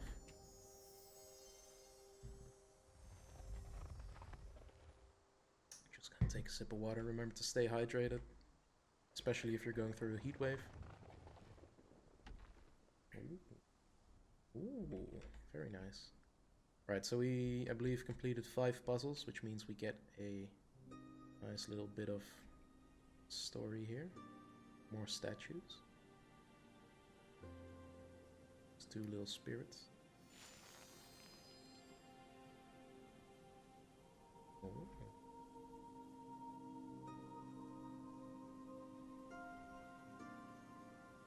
Alright, I have my theories. You can decide for yourself what you make of that. The blindfold being given by the kindly stranger. Kindly? Who knows? Now onwards to, I believe, the more advanced puzzles and maybe some new mechanics. Consonants. Ah, there's a harp statue, no angel statues. Using this statue rebuilds nearby broken bridges for a short time. So this one isn't really gauged by how much shadow energy you have left. This one's more about, because shadow energy you expend by moving. Standing still doesn't do anything. And this one is time-based. So let's give it a whirl. Easy enough.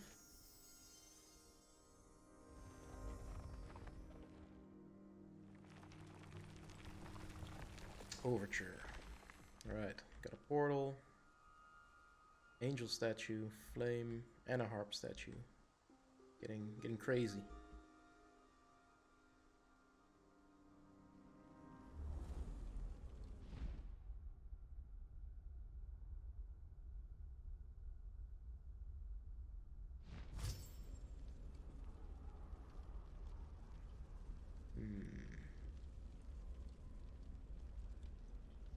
Interesting. Probably won't be able to make it. Oh, never mind. I think do I know how to do this one? I think I know how to do this one. Swap here. Walk to here. Yeah, this should work.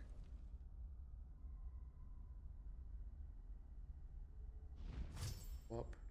Because these bridges are activated by the harp and not by shadow energy, as I call it. Flame energy. We got it. And this is how the Sojourn really introduces new mechanics. Every few puzzles you get a new bump in the road, if you will, a new mechanic to toy with that makes everything just a little bit more complicated, but also more fun, because just, you know, waltzing through every puzzle, who wants that? Now, this one.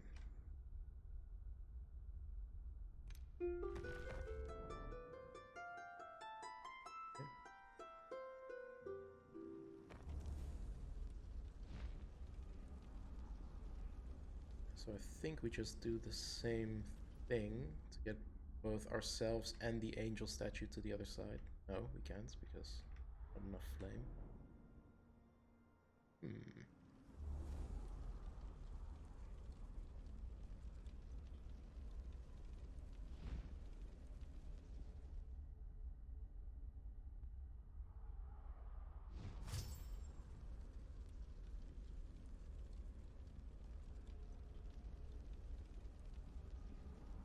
Am I crazy? I think I'm crazy.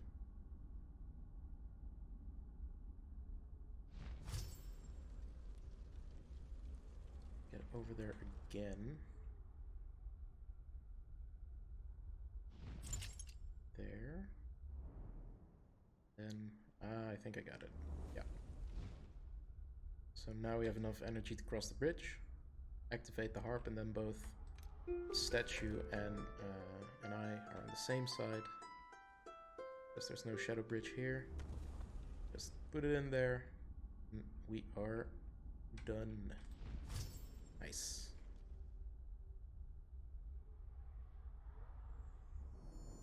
You always want to create a bird's eye view of the map in your head, and then you'll notice it'll be a lot easier once you actually get a sense of what your surroundings look like. Right, so we have a spiky, thorny gate, which just blocks us completely as long as we're in the dark world, but once we're out, we can just walk through. So, that complicates things.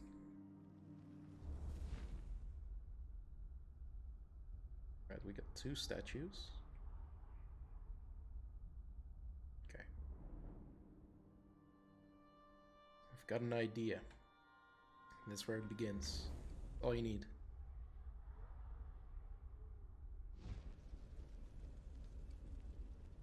Swap this one.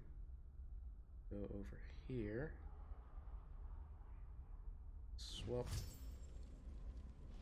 again. Do we swap again?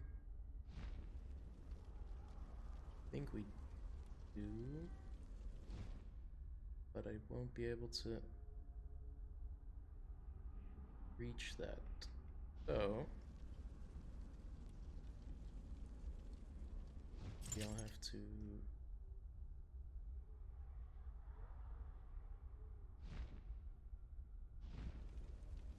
no, I'm just resetting now. An idiot.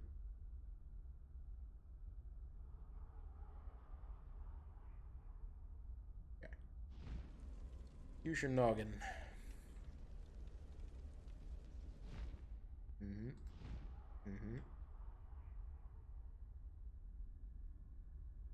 Right.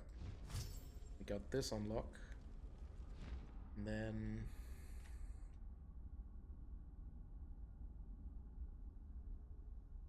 maybe I have to go around again?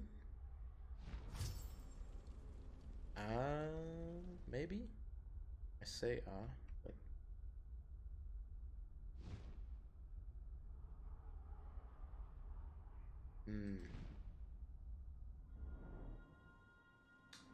Wait, I can do this. Yeah, there we go. Alright, you almost got me. You almost got me, game. Only had to reset back to 0 once. Familiar scenery. That is familiar scenery. One angel statue, that's all. One of them gates.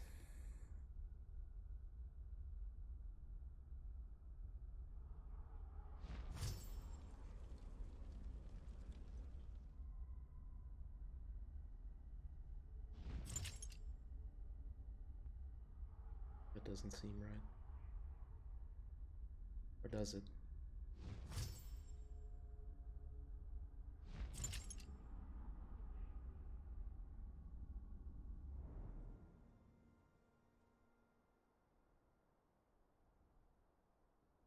Nope.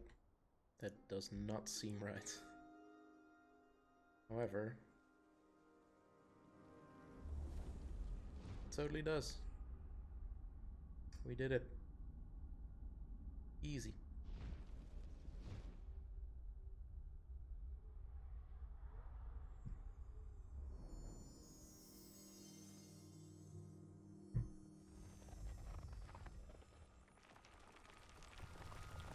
Ensemble. It's like Marvel. 2 angel statues, a harp statue, and 2 those portal gate opener thingies. Alright, and one of those dark world gates. Alright, only 1 flame, I think, so.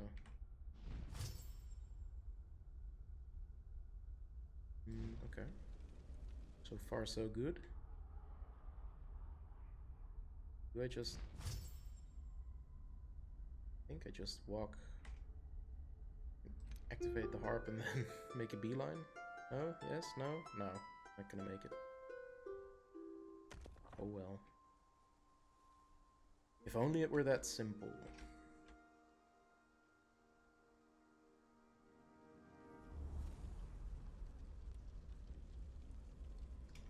So...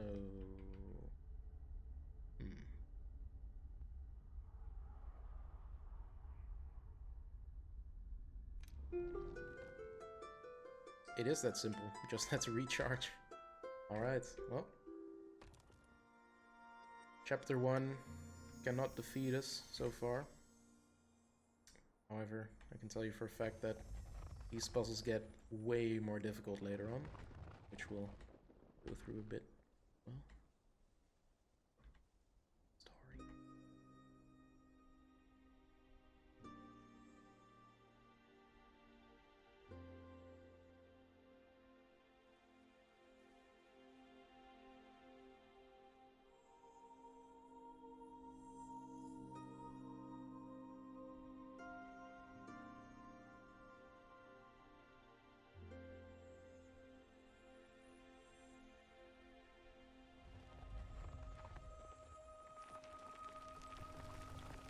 Imitation.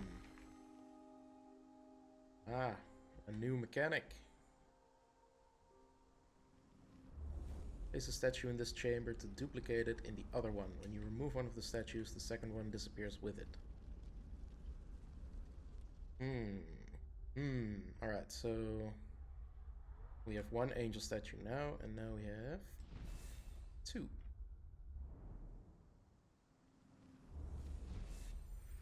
Awesome. Easy. By the way, this is the mechanic that has given me the most trouble in later puzzles in the entire game. So It's a love-hate relationship with that one. Symmetry.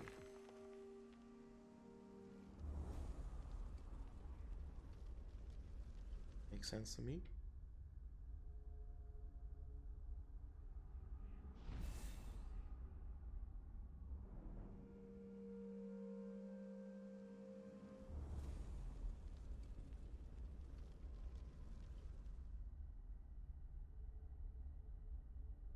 Is it just me?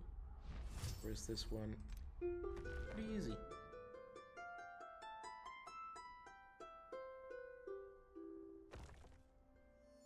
Nice. Right, we're almost through the first chapter. Bewilderment. So far I'm not bewildered by this puzzle. However, my hubris may be my downfall. There. There.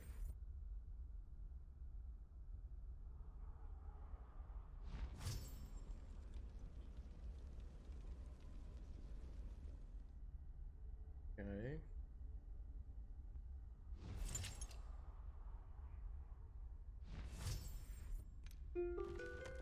We got it.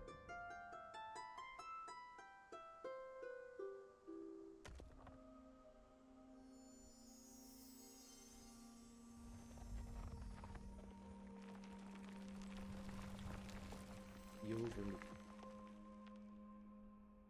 2 angel statues, portal, flame, and a big old gap.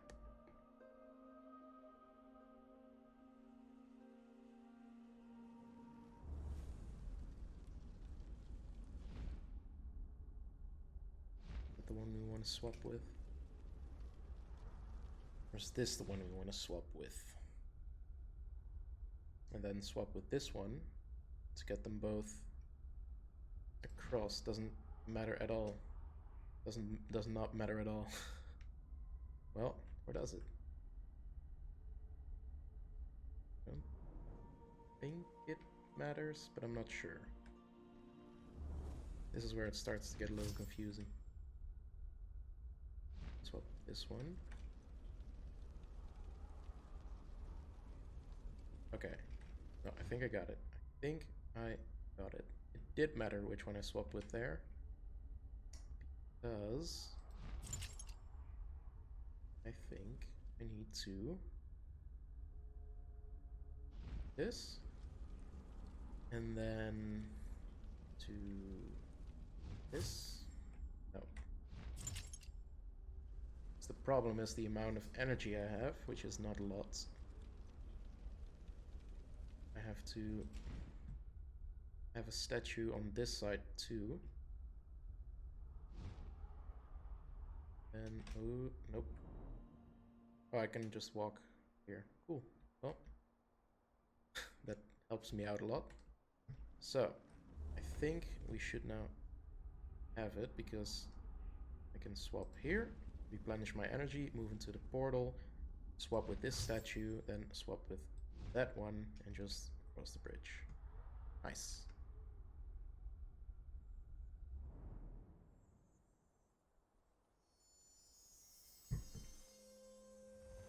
One more.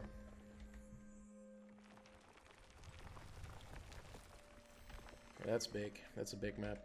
Eagerness. Alright, so we have a duplicator here. Let's start with that.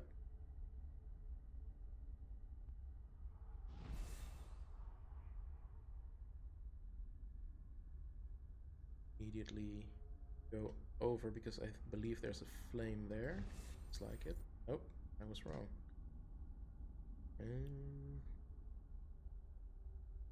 No, this ain't it. Go back.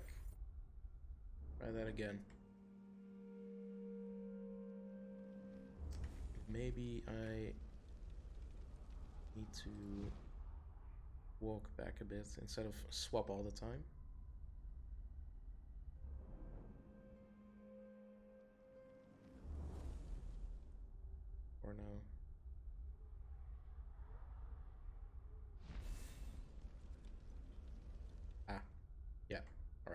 think this should do it. If I ring it now and then swap, because once I swap to that angel statue, I won't be able to see the harp, so I won't be able to ring it. So if I ring it, then swap. That works. Alright, that one gave me a bit of a headache, but still doable. Let's see what chapter 2 will hold for us.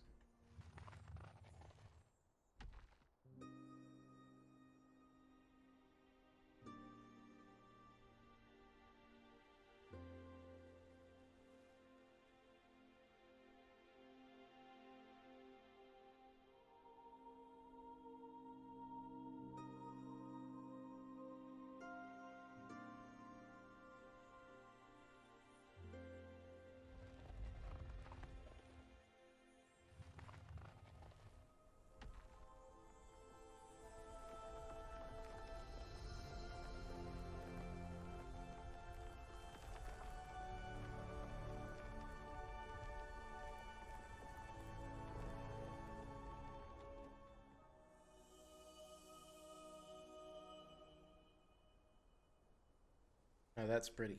You can go over here to do some challenge levels. However, I'm not going to touch those because I don't want to spoil how difficult those are. You can experience those yourself. I'm going to go through to chapter 2, which will also change the landscape considerably.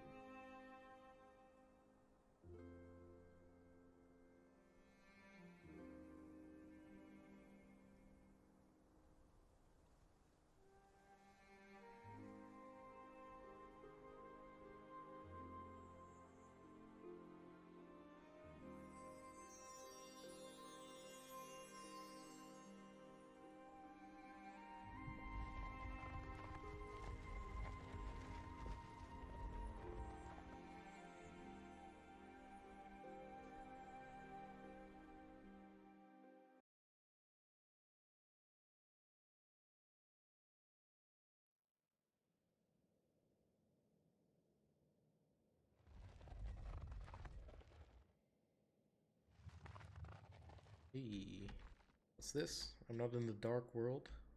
However, it's still activated.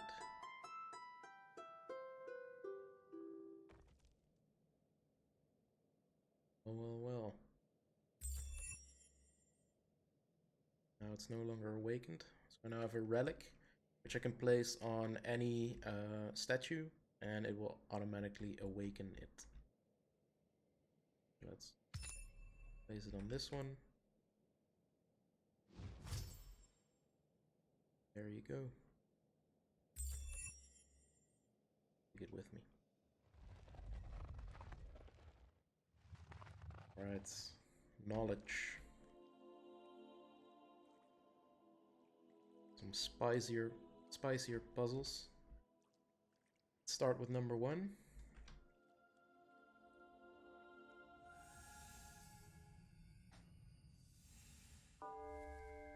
Calm Echoes. Alright, so clearly we have to work with the relic here instead of a flame, because I don't see any flames. Let's duplicate this little dude.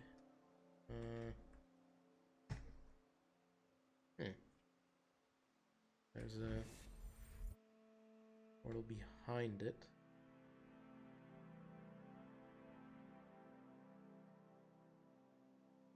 Do I swap with it? I think I swap. Yeah, and then I probably take the relic. Yeah.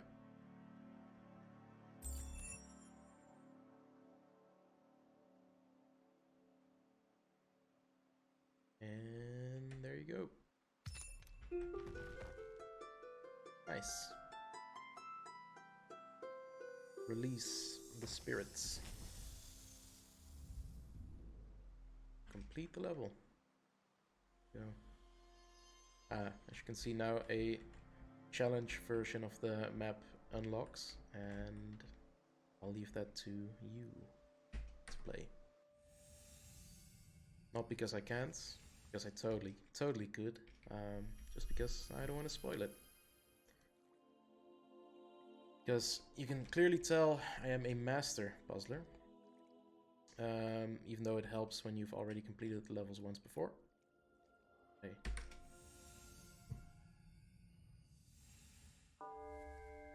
Innocent mind.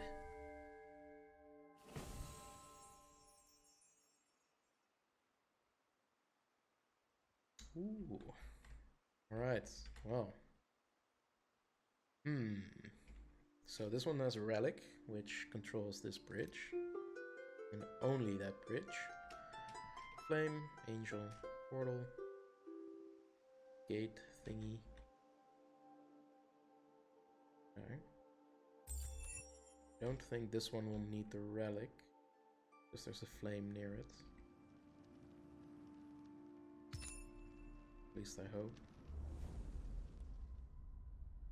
Let's just ring it.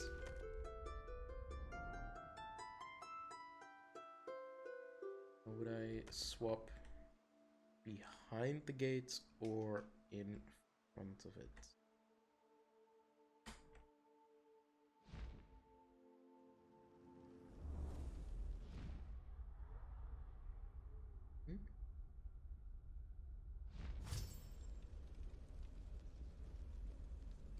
That it? Is that it? I think that's it. Unless there's some bridge here. Nope, that's it. GG.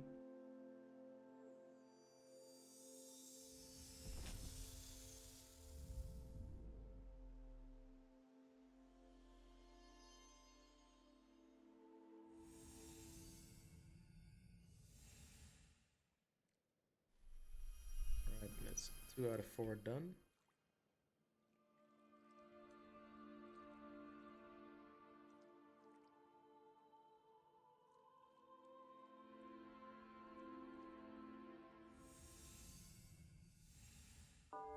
Practice makes perfect.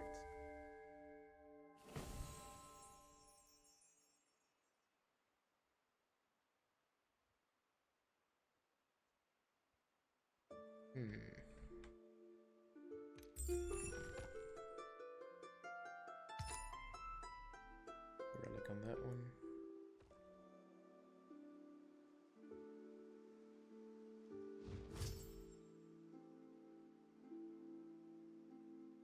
Think I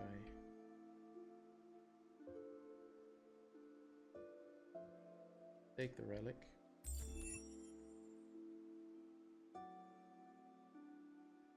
Okay. I think I understand why I need the flame now. Get at the right time. Yeah, wouldn't be able to make it across both bridges, so put the relic there, bring it again, and there you go.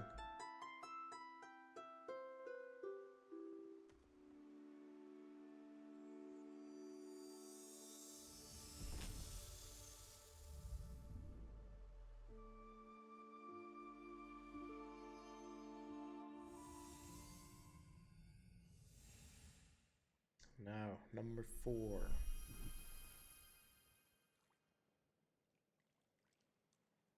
Got some more statues here. Stay in school. Slacking. Open that book. Good job. Any other statues I missed? Doesn't look like it.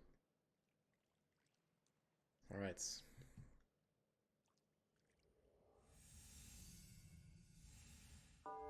Endless pursuit.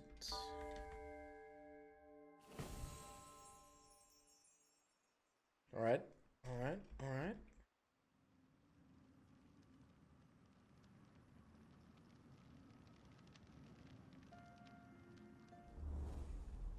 You know, sometimes you have to just try. Some puzzles, the solution is already in your mind from the get-go, and in others you just try, and try.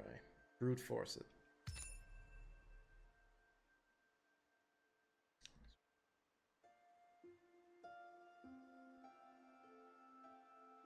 2 of them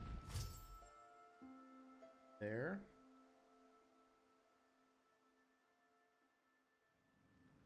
Then what?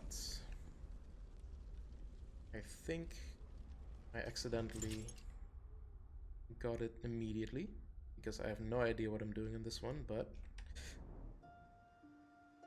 I think this is correct. Is it? Is it? I think so.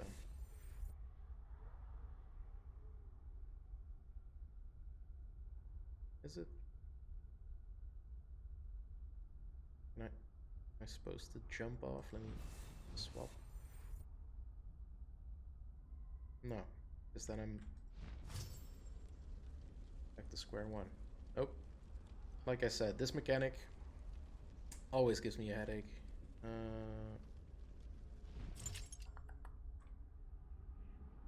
Not a literal headache, that's the heat that's doing that, but... Right. So, I think the one with the relic needs to be in there. Or does it?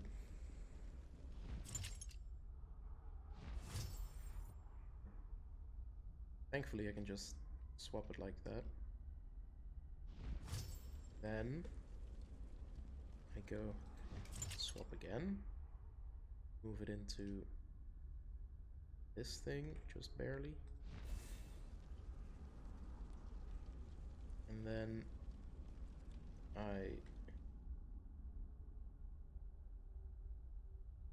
pass through here. Am I getting somewhere, or am I just saying things? It's the age-old question. I think I'm getting somewhere. Because now I can...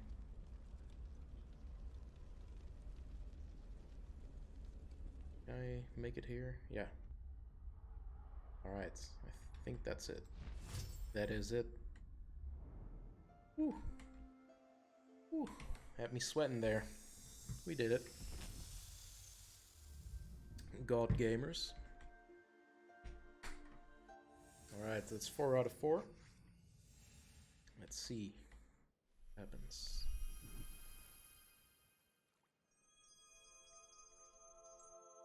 Achievement unlocked.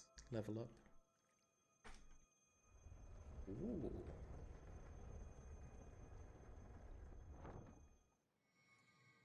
And can go down as well.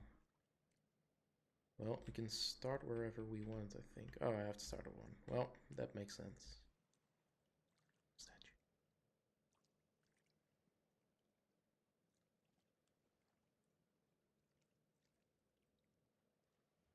Nope, can't take it.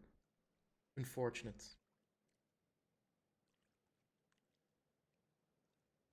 Right.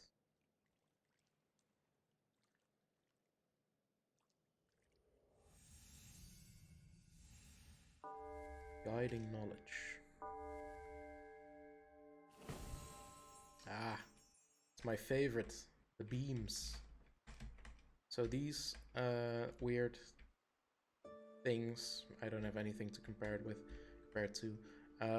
They send out this beam, and whenever you're inside of the beam, you are in the dark world.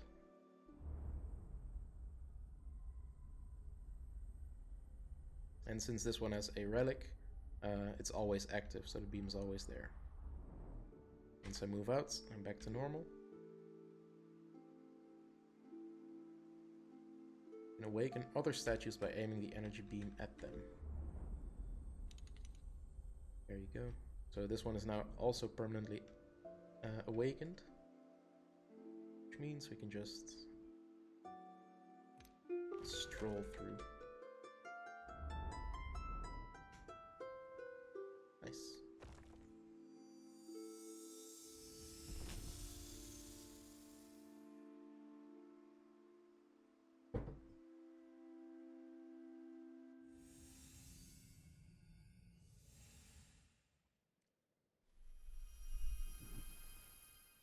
Alright, now I can pick and choose which level I do first.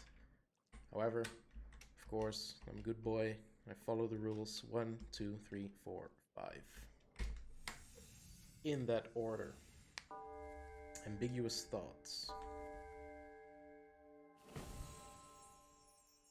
Ooh, multiple beams. Never cross the beams. I don't think this one needs a relic, right? Because you can just awaken it by using the beams.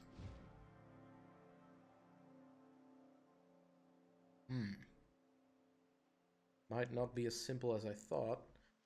Because if I ever activate this one and just have it pointing forwards, then it will also create that thorny gate hedge thingy. Like this. That's kind of permanent because I can't move past it. So, how do I hit the statue without going into the dark world myself is the question.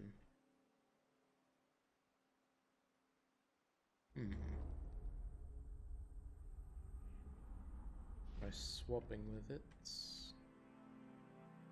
No, it doesn't do anything. Or does it? Maybe it does? I can move here, because it's now permanently awakened again.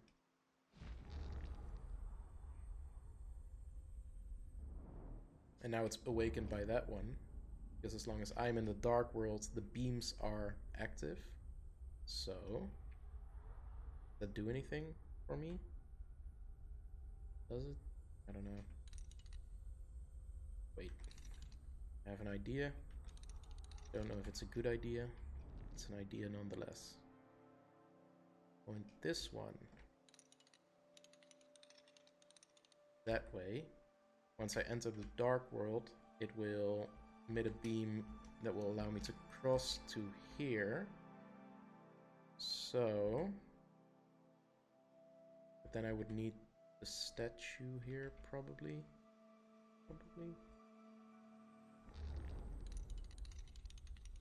Right. Yeah. I think this is correct. If I pick up the relic, I don't think so. No, okay. So, I go over here.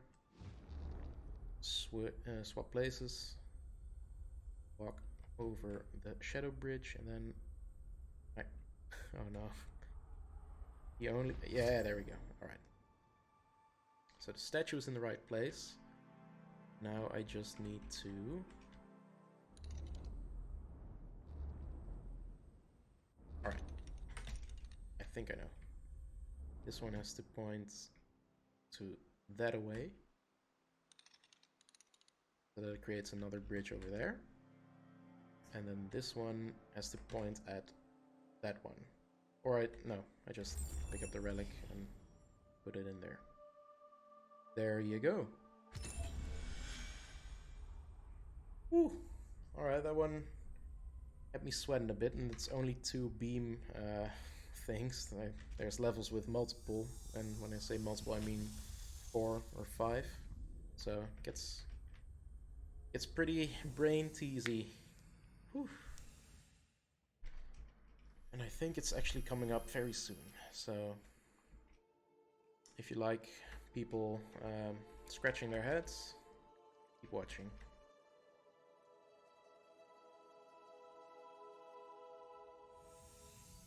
Do I have any pieces of paper near me? Labyrinth.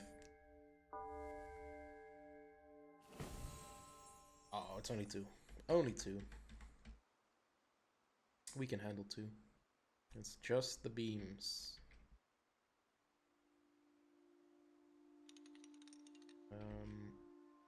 In the end result, we need this one pointing there, and be awakened. But whether we need the relic for that or no, I'm sure. So here's a fun fact. You can take the relic from this and it will remain awakened as long as you are still in the beam. Because you're still in the dark world, and therefore it is awakened. However, this was not the play. But I think I just need to get out the play. I point it there, take the relic, and remain in the Dark Worlds permanently, or at least till I move out. And then I have this one permanently active. Then I move back. Point it at this bridge. Wrong way, as always. Cross it, and there you go. Bob's your uncle.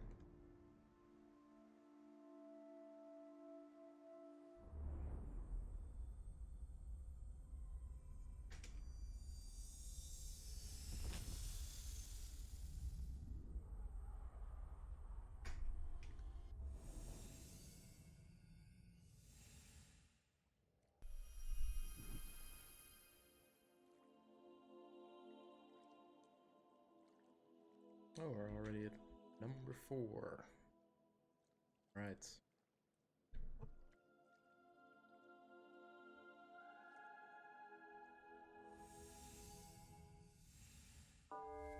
Inquisitive Minds.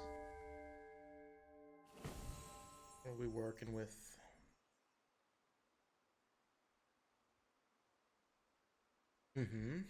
Alright, so the basics, very simple. But the execution probably a bit nastier. So at one point we would have to have this one. Wait, is it nasty? I don't think it's nasty at all. Hey, I think this is it. Or is it? We getting nasty?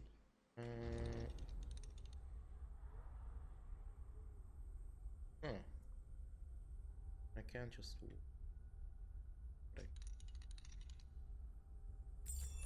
Alright, let's try this again.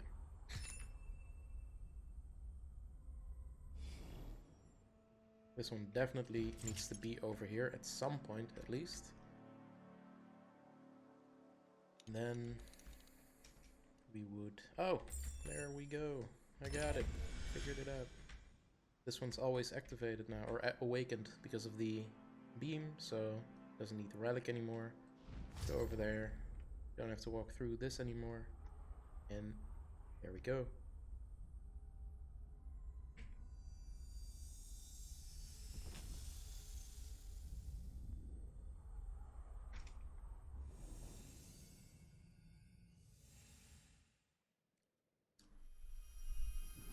Number 5.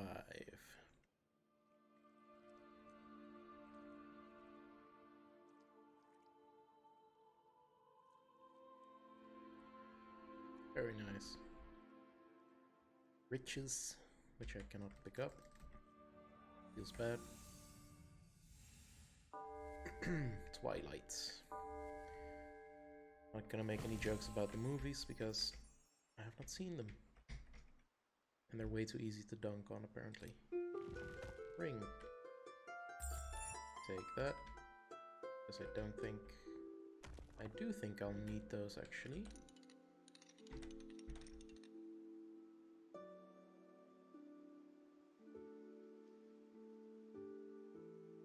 Alright, here's my first instinct.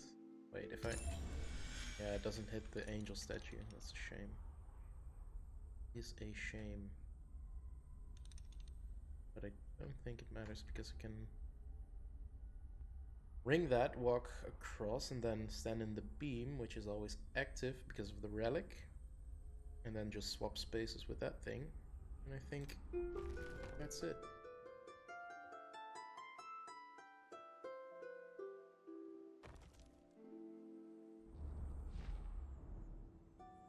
There we go. Puzzle master, clearly. No, no, no. Not doing the challenge. Now I can go up the elevator again.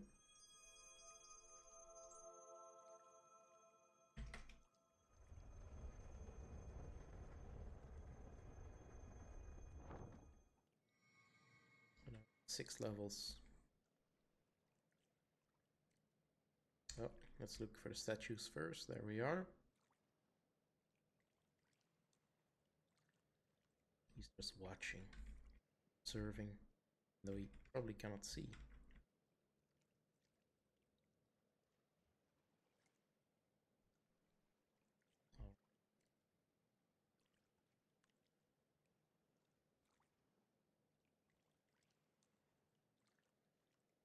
Very soothing.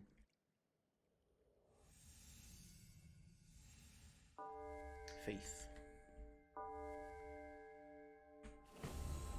Oh.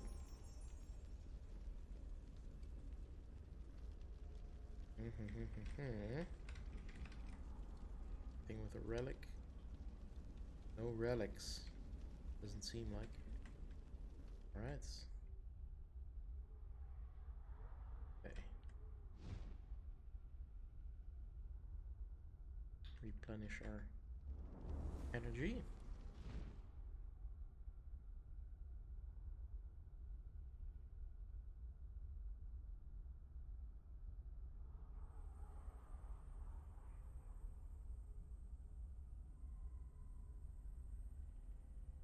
I only need to ring this to get that way, because the other way we can just jump down and walk up the ramp.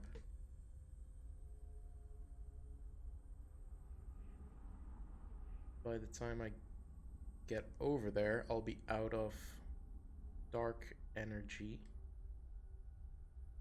So, I think I might need to take one additional step, which is to swap here and back again.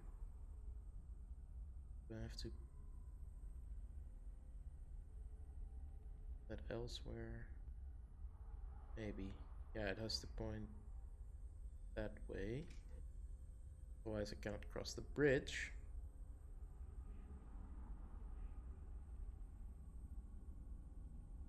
For now, let's just get the statue in the right place.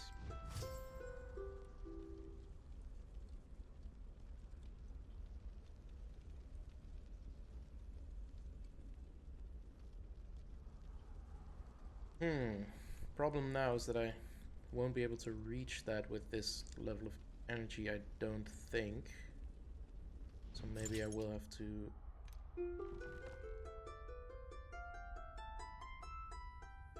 Yeah. Interesting.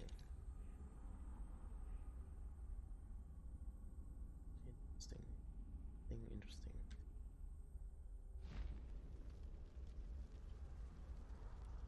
This way it will remain awakened, so maybe actually I can do it like... Can I? Give it one more. Now it won't be activated anymore because it won't point at the statue. So... Alright, you got me.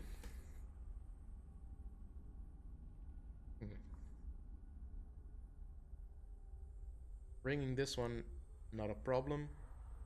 Harp statue is kind of irrelevant to the entire problem here. How do I...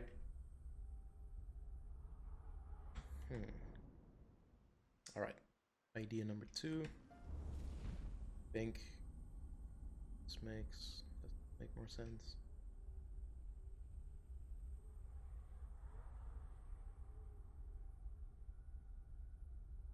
Oh, I think I just randomly got it. And not through my own skill, just... No, I didn't get it because it's not awakened now.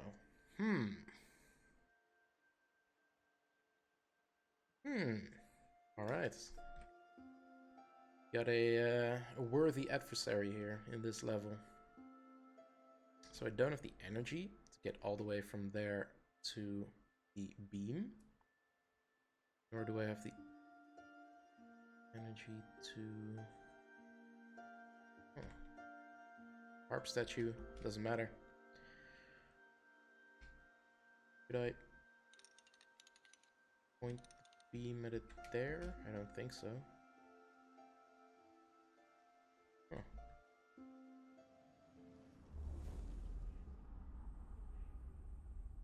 Right, I do think this is the correct first step. Is to have the statue kind of in the middle, and then I'd be able to swap to it to replenish my energy, or swap to it from over there. So, first things first. Yeah, we can see energy not enough to cross this bridge. Good to know. 100% certain.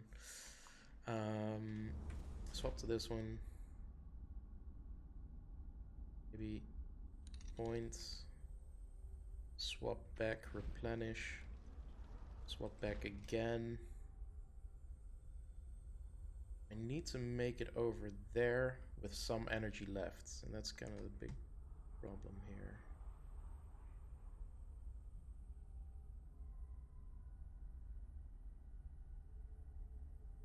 Or do I move over here and swap? I think that's it. I think that is it. In fact, I am relatively certain that this is it because I can make it over there, which will give me the beam energy, like Dragon Ball Z, and then I can free the spirits.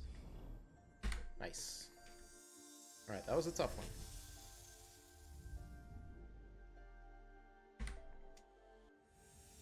A real tough one. That was only the first one. Oh boy.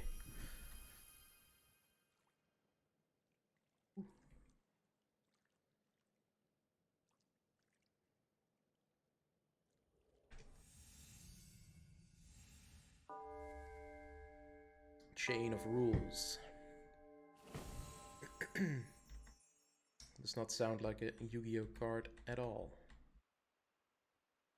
Okay, so we get a beam, a harp, statue with a relic, gates, which leads to a portal over there.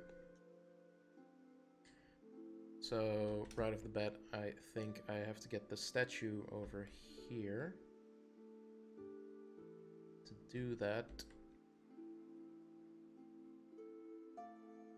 my first instinct is always to just put the relic in the beam and then see what you can hit. Just so you have a better understanding of what the map layout is. Alright, so this one is now permanently awakened, and as long as I stay in here, I can get to over there. Because I can bring the harp from here. Excuse me. Get over here. Swap. Then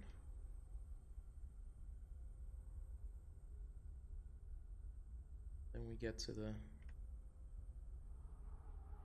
using bits. So this one probably would now have to be like that. Does it? It does have to be pointing in this direction to cross that bridge because there's no flame as far as I know.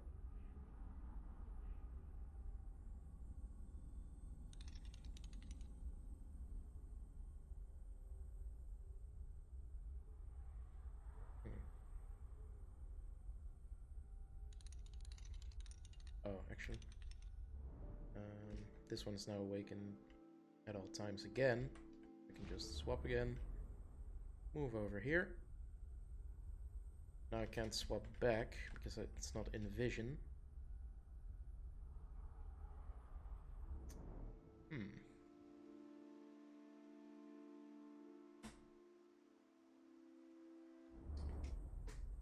Alright. So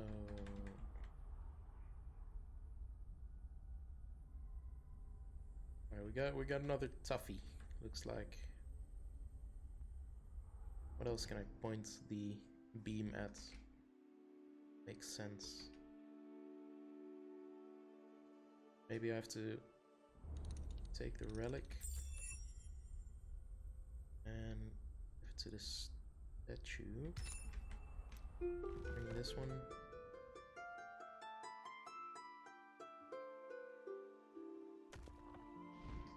Swap.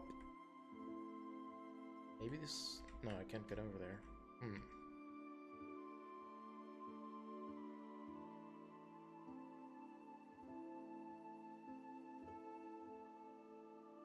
idea. Nope, never mind. Don't have an idea.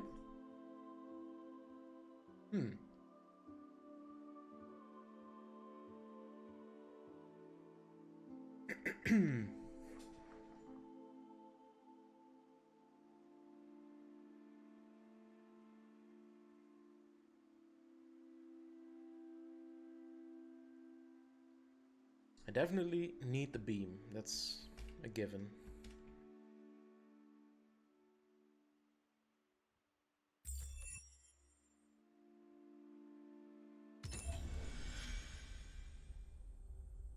Let's try it like this again.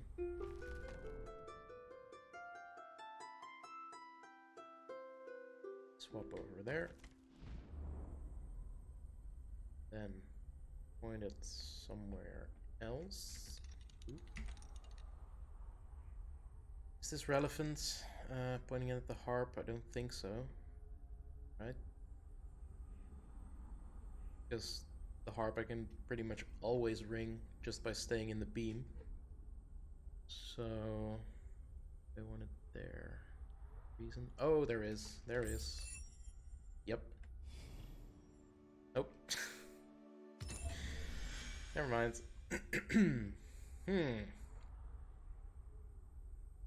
So if I can get the relic to the other side.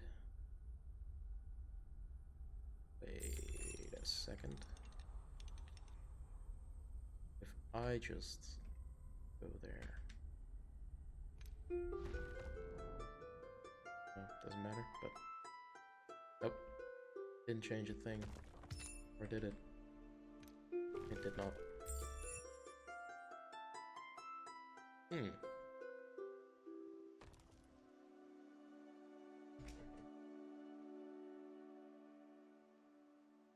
Very simple premise, but the actual execution is a doozy.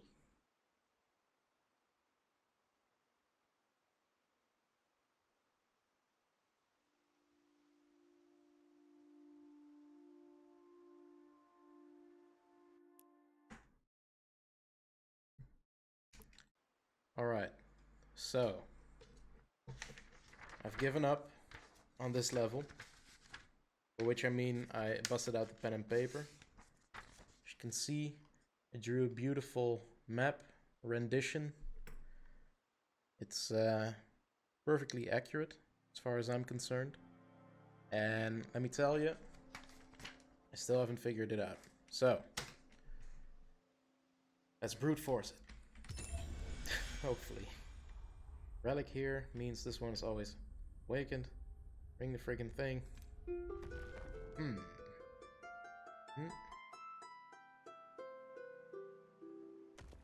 Go over here.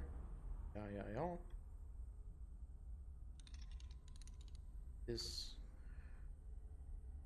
over there, then maybe move further back. Like, can I know? Was that it? Is that actually the friggin'? Oh my god. And the worst part is I didn't even draw that thing on the map, that extra portion over here. My goodness. Alright, well, I think we did it. I don't know if that's the actual solution, because there's an area over there as well that probably should have been used, but we did it, team. With pen and paper and a lot of tries off camera, we did it. By the way, if you're shouting at your screen right now with the correct solution, I would urge you to purchase the game and do it yourself and show me. You can find me on Twitter at iceberg_int and let me know how badly I messed it up and how I should have done it instead.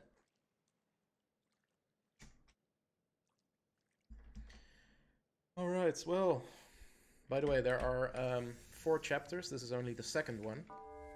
And it's already going downhill fast in terms of my speedrunning numbers. Oh no, it's the duplicate. My worst enemy, my nemesis, my... Alright, let me get out of the dark world real quick. I want to take a good look at what we're dealing with here. Yep. There's one over there with probably a shadow bridge thingy. Got a beam.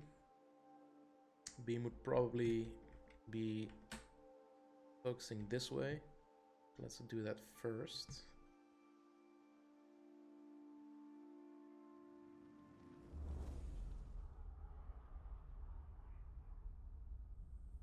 Or alternatively, this way. It also makes sense to go that way, because then you can... Does it make sense for it to go that way? Confusing myself now. That's fine.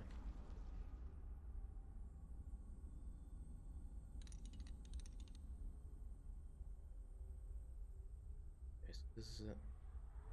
Alright, yeah. That makes sense so far.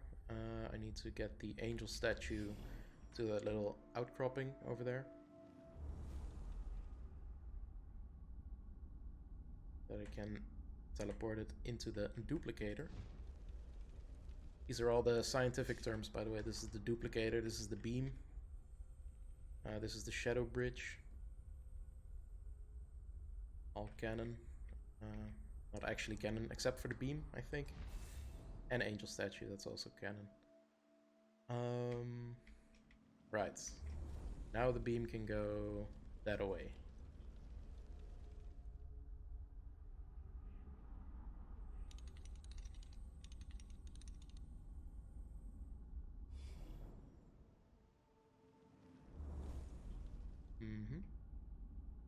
Yep, I think we got it. Redemption, vindication, after that horrible puzzle number 2. Number 3, easy peasy.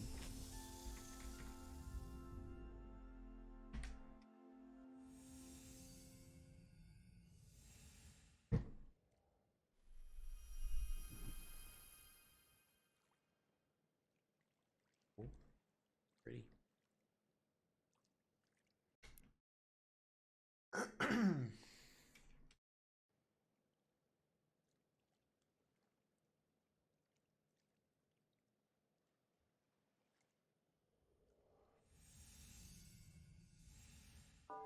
Land of Law.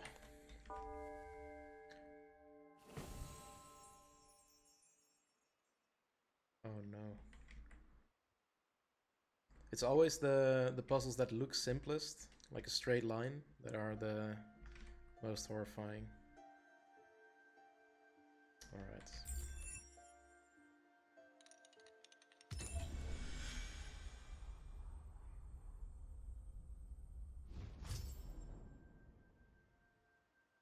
Makes sense so far. Grab the relic, put it in this one then, I think. Then we can just walk out and...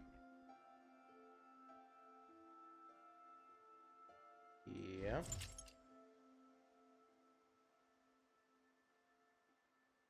Interesting. Interesting. Yeah, so this beam cannot be active while I'm on this side of the gate thing. Majig.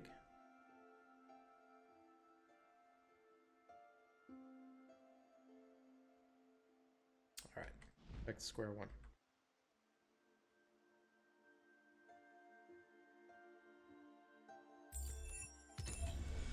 So, pretty sure this first step is correct.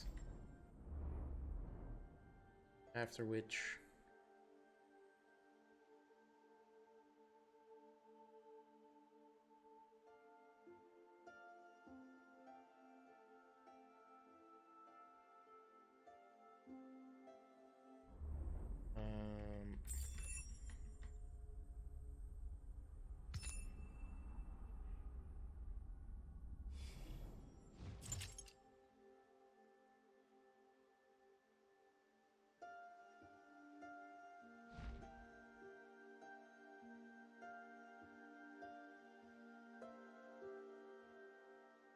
New idea. New idea.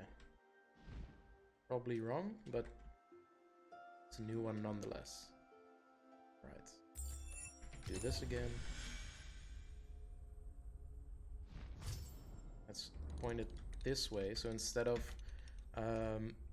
pointing it at the statue to awaken it, I'll just point it at myself to awaken it through the normal dark world route. Then I can swap. It's still activated, so I can go over here now, swap again. Now I can put this one straight ahead. And then I'm still missing something. Because the angel statue needs to be somewhere else for me to actually cross. Because the statue is blocking the way.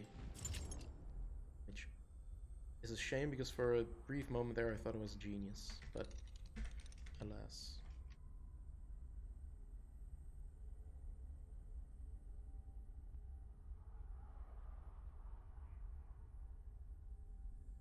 Definitely not a genius. Unless... no.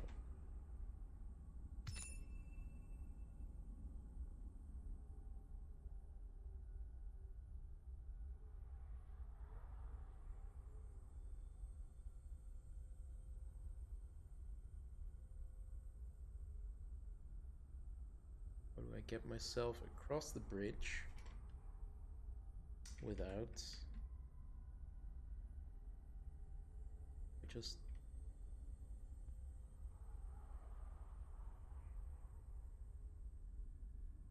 actually... I just do this, and then I can cross and... hey! We did it! There we go. No, we didn't.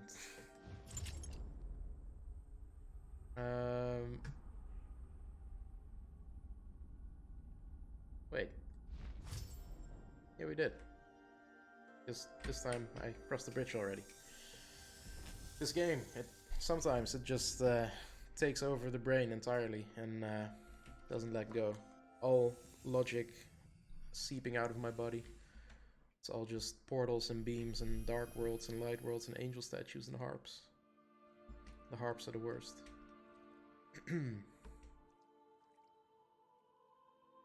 Number 5. Defining label. Oh, a lot of beams. I like beams. Right, so my first guess is that they kind of have to go zigzag and all activate each other from one being permanently active. And in the end we would need, we would need that one to point towards the goal. So, we can't even take the relic from this one, so nice to know that that one is the one that should always be pointing that way and always should have the relic. Nice start. Right. Get that harp. Point this one at that one, which will then remain permanently active as well, but then I can't cross. So, put her there. Wait. So I go here, this one stops being active, which is a shame. But let's rotate it into the correct spot anyway. Okay, so this one definitely has to activate this one. Then this one has to both allow me to cross and then activate that one. Or alternatively, maybe I need to go back around And change this one to activate that one.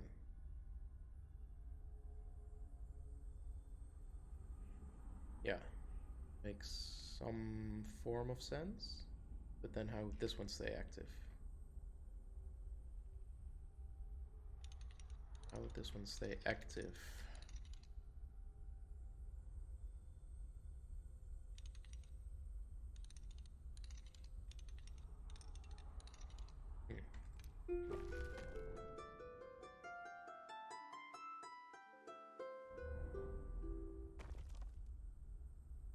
If I...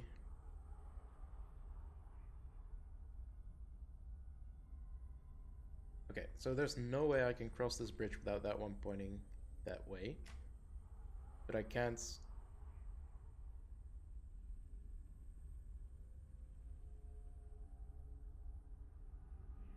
Right?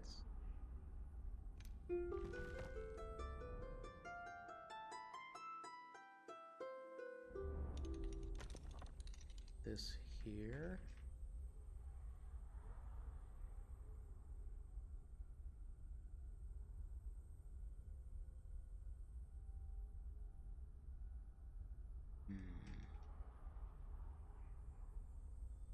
I like the beam puzzles, but they are also the most headache-inducing.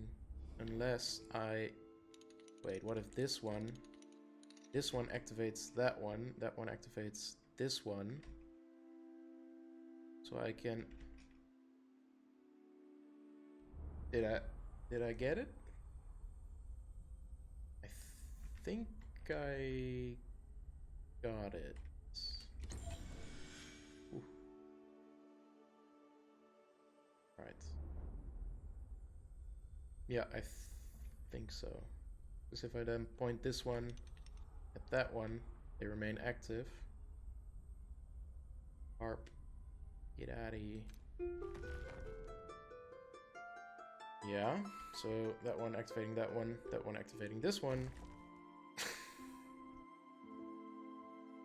Alright. Rome wasn't built in a day. Alright.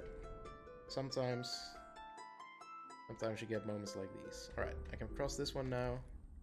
That one is still activating this one. And now I can just... There we go. Beautiful.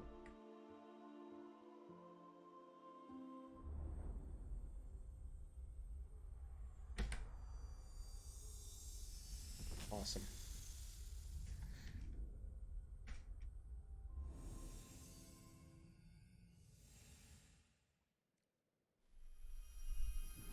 Number 6.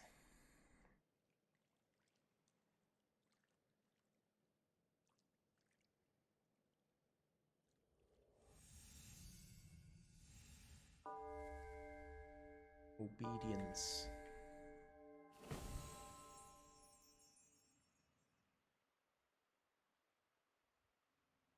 Okay. Got 2 shadow bridges, a gate, angel statue. No relics as far as I can tell.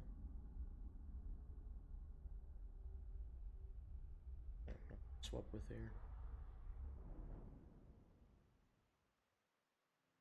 This is gonna give me a lot of trouble, I can tell you that right now. This one would have to point that away at first, I think. Yeah. Activate that. Then we swap, replenish, swap back. Or do we swap back? Do we swap back? Do we have to go here first? Swap. Right.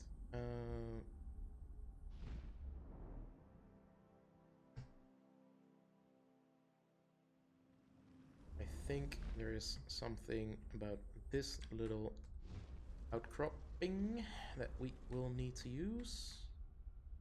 In fact, I am 100% sure because now I can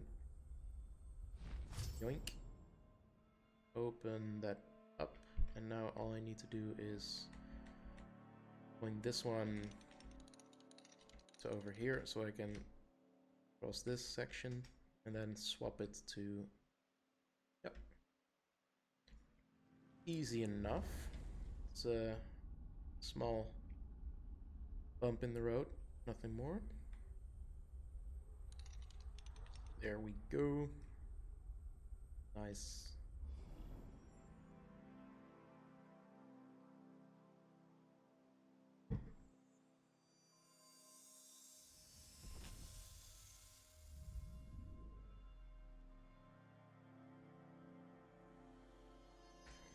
I believe that concludes chapter 2, which was still, apart from a few, pretty doable. Pretty doable. Up, please.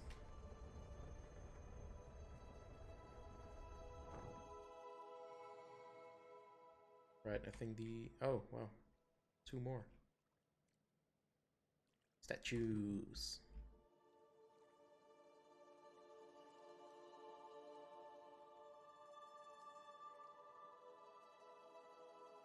It's a pretty bonsai.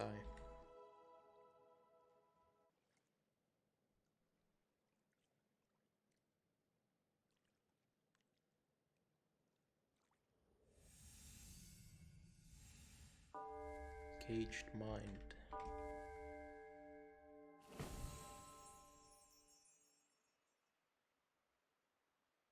Relic, yay.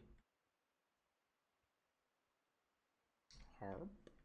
And another harp. And a beam, which I believe really can only point at the harps. Good to know. It could also point at this angel statue if it were over here.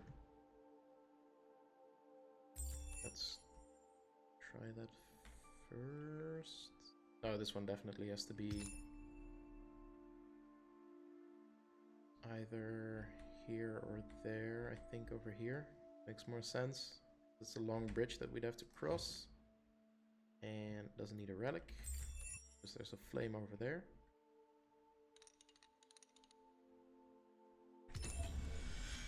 Activate that permanently. Yoink.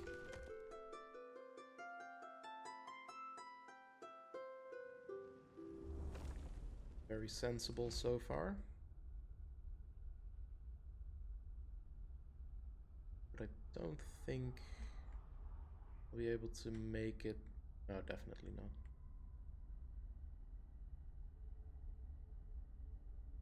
And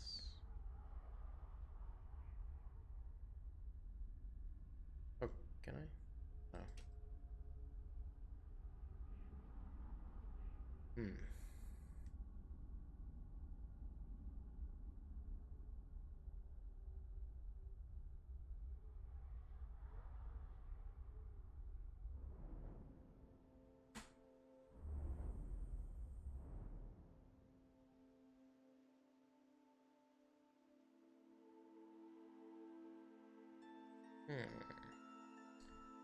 More difficult than I expected, certainly. To maybe I do need to teleport from here, so I can teleport from there.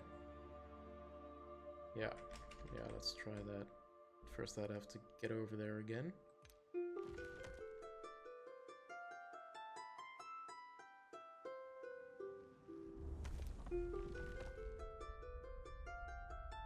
Would it work from here? Oh.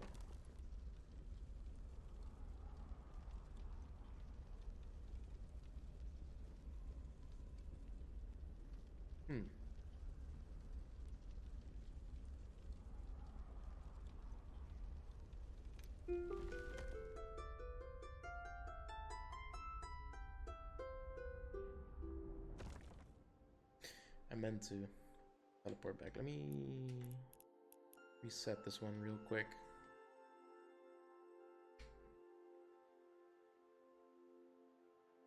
Let's try this way.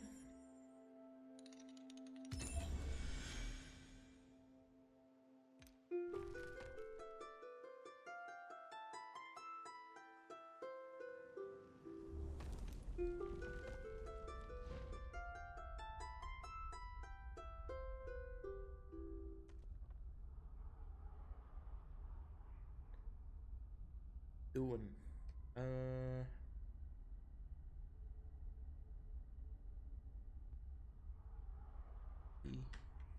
This is correct.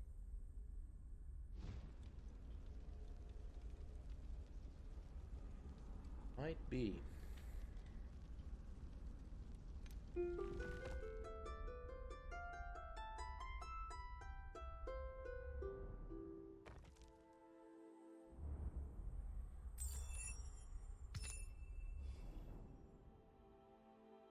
No, this just resets it. What am I thinking? So we need to get the energy from that flame all the way over there, and then also have a statue to teleport to, which is pretty difficult, I think. I know, because I'm currently struggling.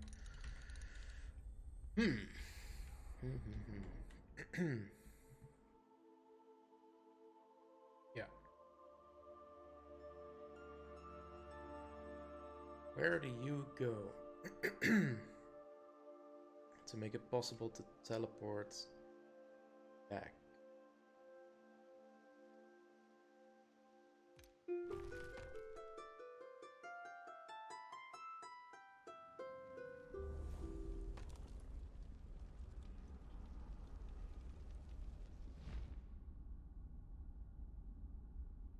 Have an idea? It's probably incorrect. Let's try it anyway.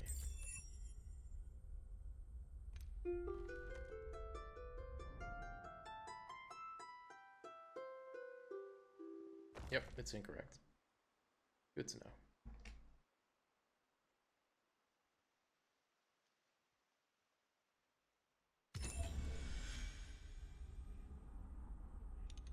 There's no way this would... No. It won't keep the entire bridge active unless I can... Nope. Alright. Good effort.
Am I just total idiot?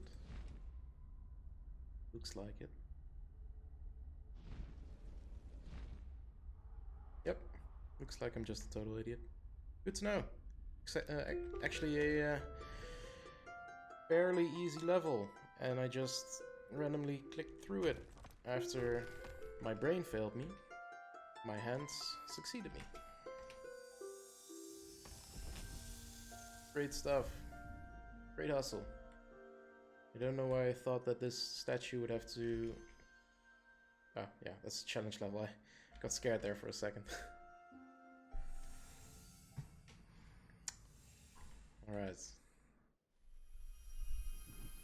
One more and then it's the elevator up to level 3, or chapter 3, I think. Hope.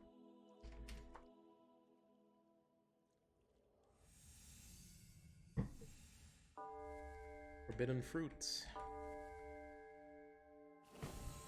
Oh my lordy, lordy, lordy. That's 1, 2, 3, 4, 5 beams, 2 harps, 1 relic.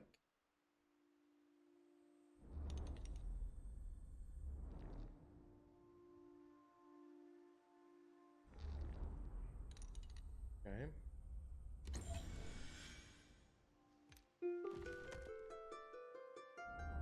Now, where do you have to point for me to finish this level? Probably not there. You probably activate another thing. Not that either. So probably that one. Right.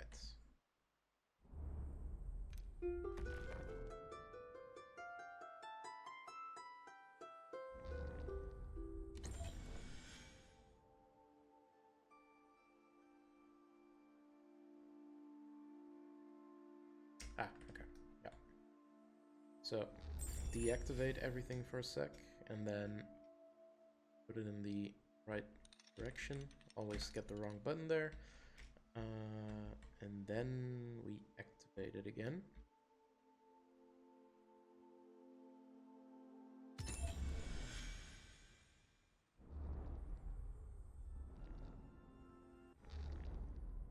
Yep.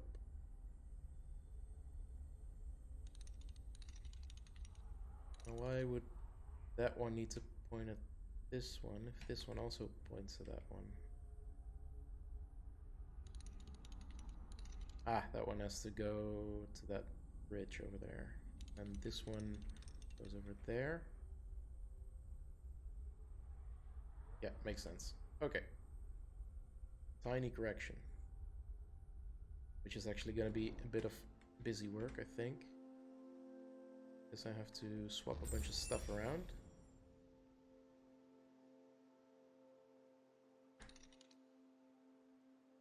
Yeah.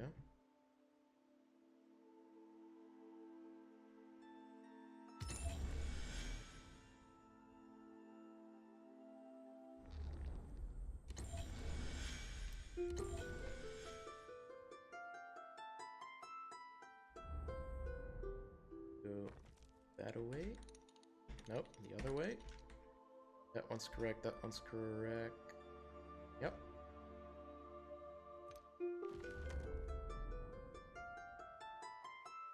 We keep this one pointing here, because otherwise we can't get back. Grab the relic to deactivate. Point this in the correct direction. Activate everything again, and I think that's it. Oh, I love the beams. Love the beams.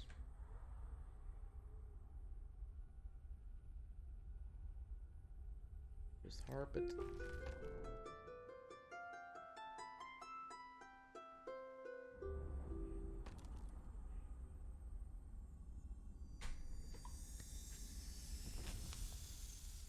Ready.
Agreed.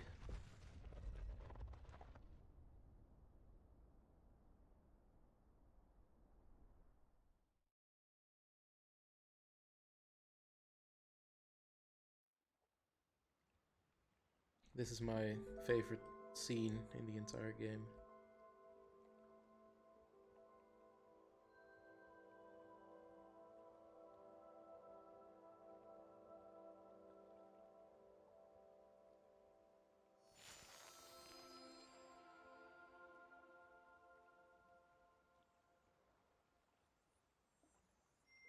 I want to get over there, but in order to do so, you gotta complete some more puzzles.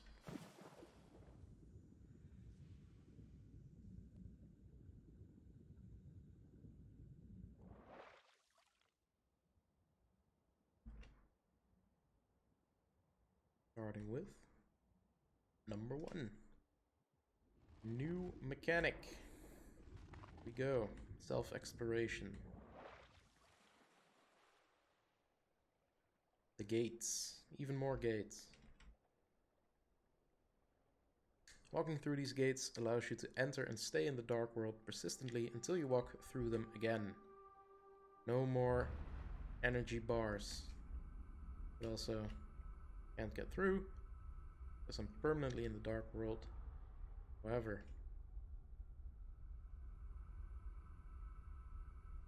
yoink. Easy enough.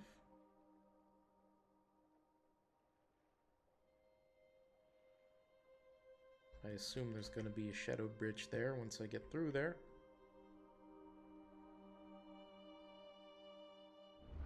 There you go. And then we probably have to ring the harp before going through the gates, because otherwise we'll be in the normal world again. Clutch, very clutch.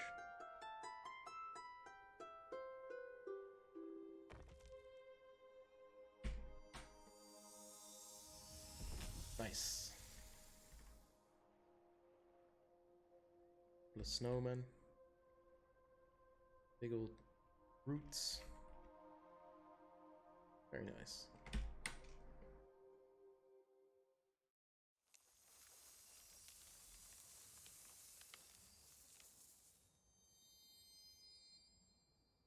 Nice.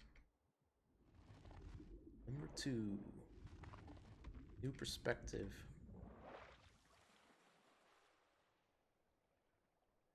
All right.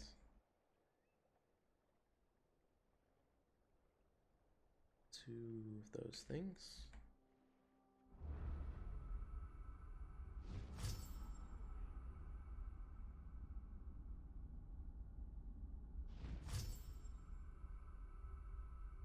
Well,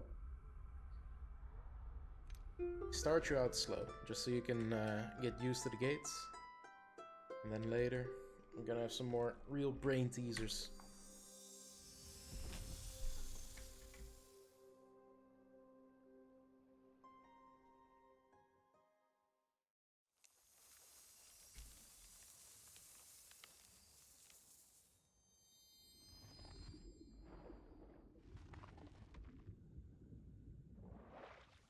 Perception. Alright, so I'll have to be out of the dark world in my final journey to the goal. Good to know. There's a flame here. So something fishy.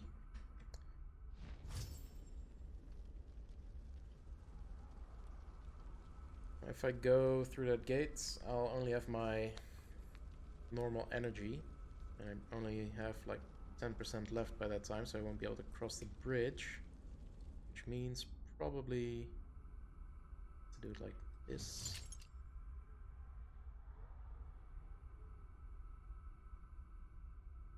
Sounds right. Go here. Cross it.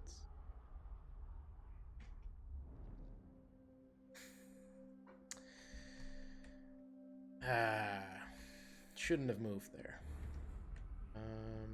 You know what? It's fine. Fine.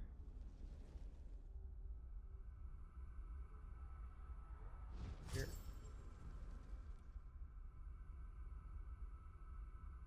Not necessary. Probably not. Swap. Cross the bridge. Don't walk too far. Go. And... yeah, that's it.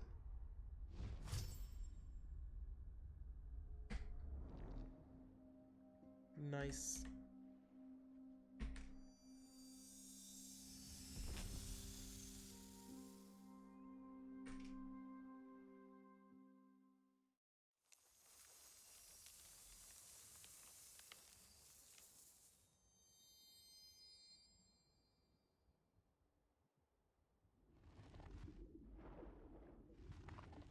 In search of truth.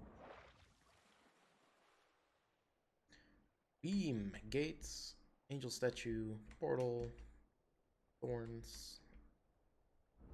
Sounds about right. More thorns.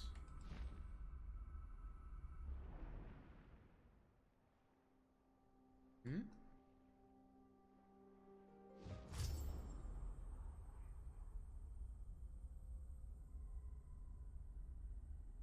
Right, this one will probably have to be pointing that way. How do I cross that one? I'd have to be in the dark world because there's no flame, so I'd have to be through the gates. Alright, let's try...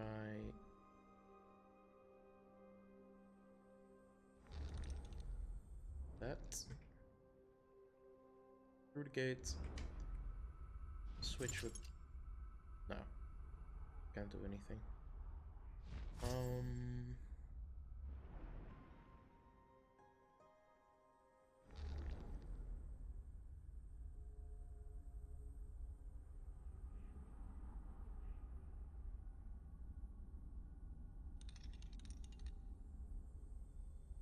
No, doesn't work.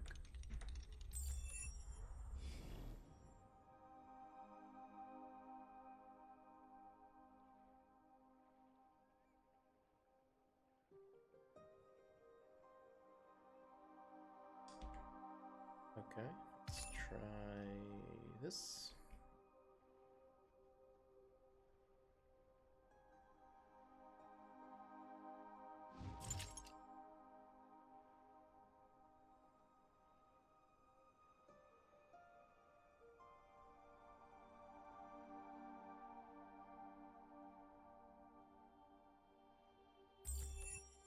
I think this one needs the relic, the beam.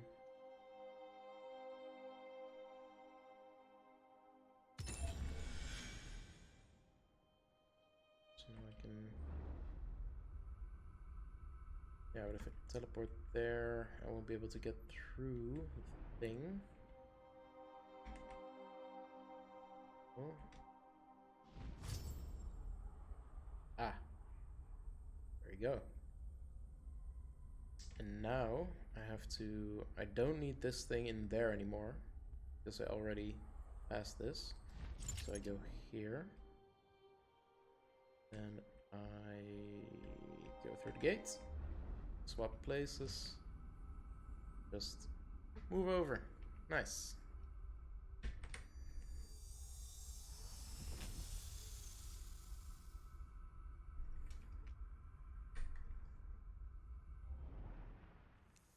And now we get to go closer to the tree.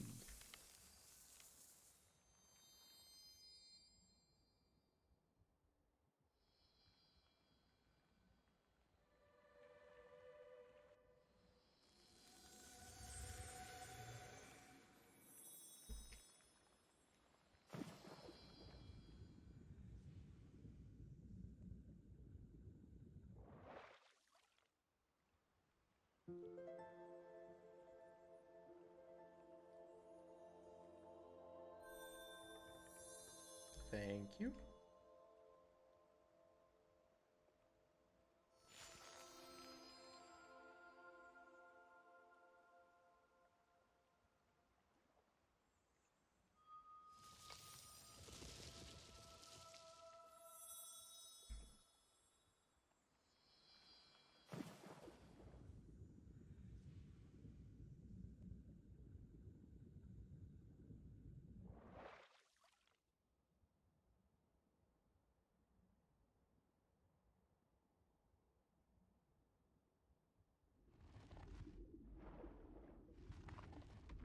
Hymn of Lies. I imagine there's gonna be harps. No.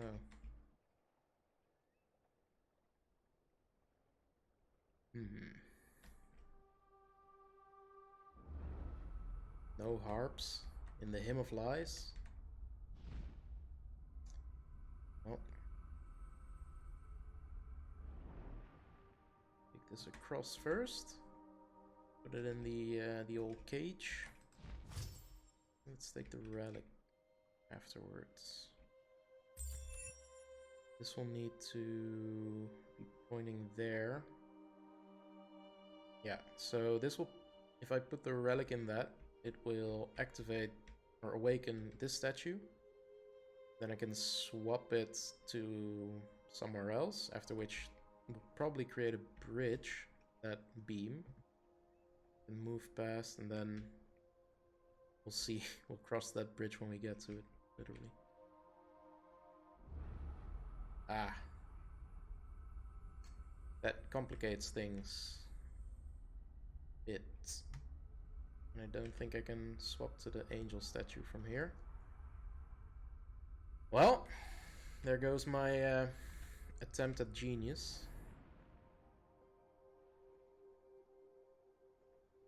So maybe it would have to be... Maybe I'm going too fast here. Maybe it has to be here first.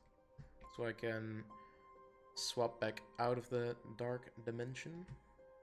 I have to... Oh, alright. Actually, yeah. I would have to take the relic first, because I can swap back anyway.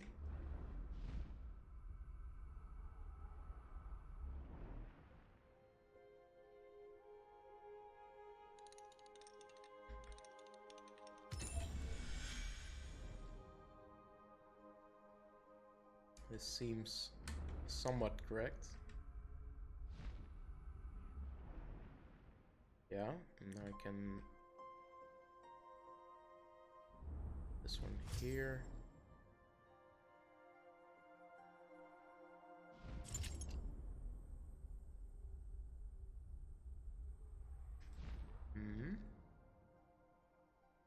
Then...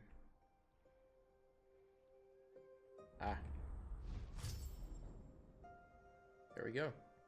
Nice.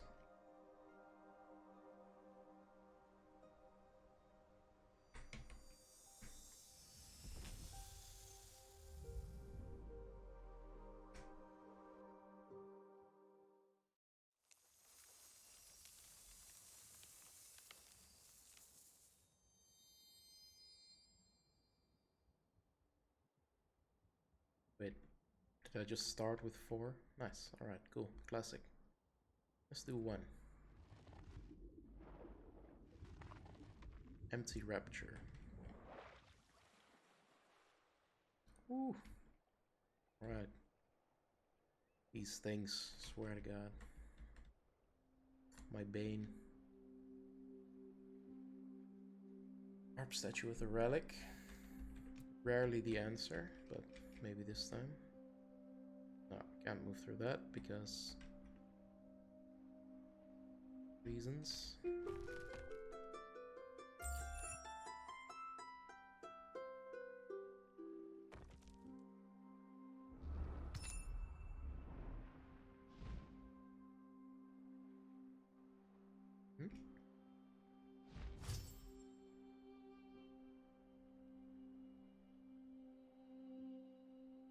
Now I would have to get the relic back. Right? Yeah.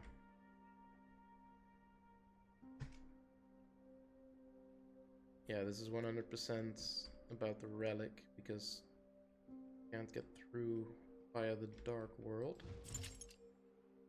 So... it is...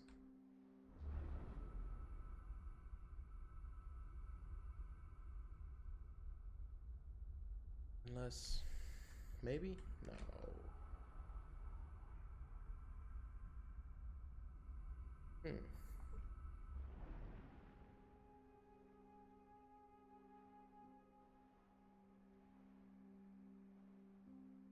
Maybe there's something there.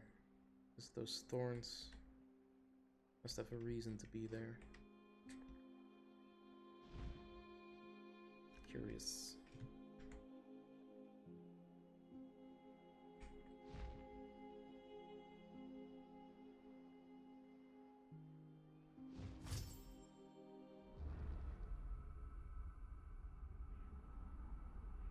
I mean, I can ring it from here, but I probably won't be able to make it. Maybe I will. Maybe I will. Sometimes you just have to go with your gut instead of what your brain is telling you.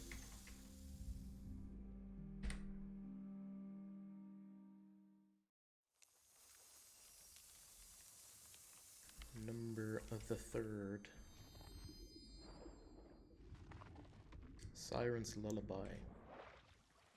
Ooh. Gates, harp. Other gates. Cage. Ooh. Another harp. Grab that relic. And an angel statue, of course. Get through here. Can't swap there because I'd be stuck. So let's go forward a bit more.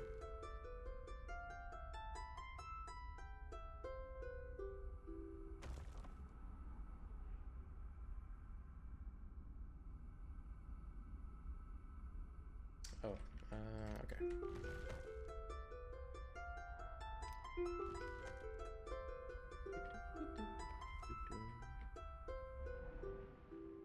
Now we can put it in there. And move across again. So if you like the harp sound, this is your map. And I like the harp sound. Wait. I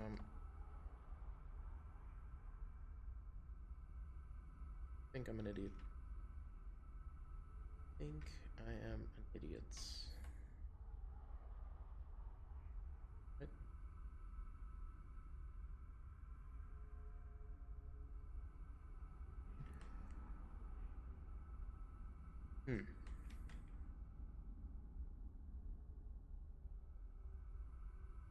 Yeah, I'll have to...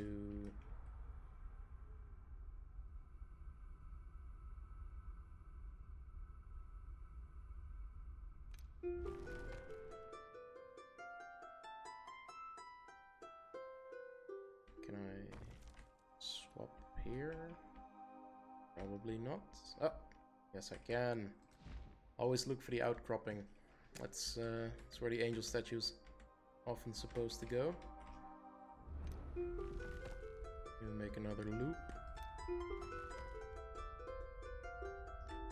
And then I believe this one has to go there.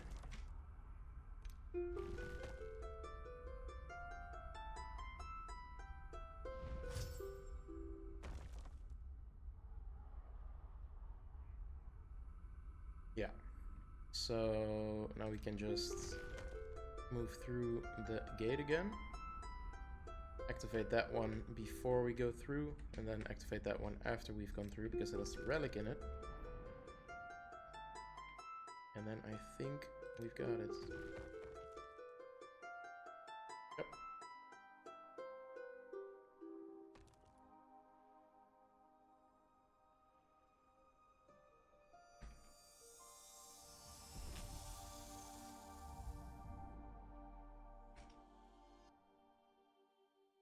Alright, one more level.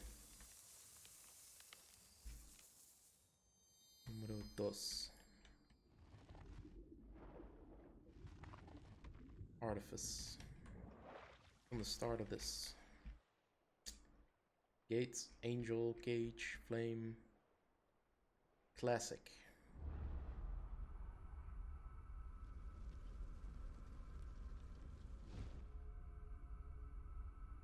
Right.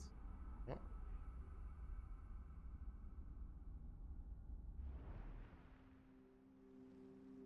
So far so good, probably. This one in there. Probably move through this side. Permanently in the dark world. And then we go over here.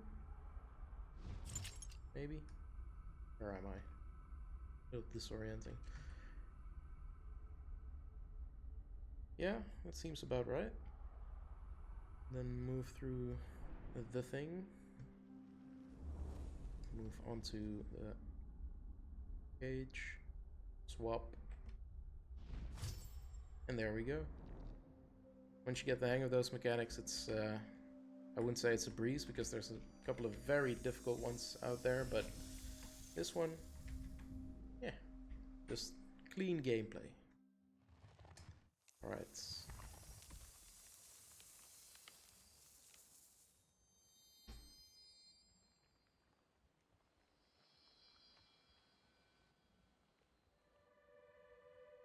In.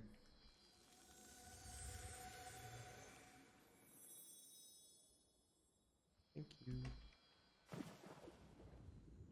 Alright, another bridge.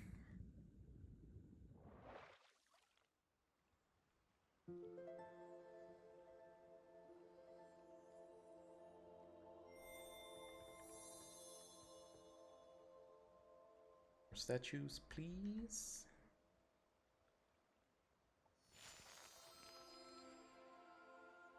Ooh.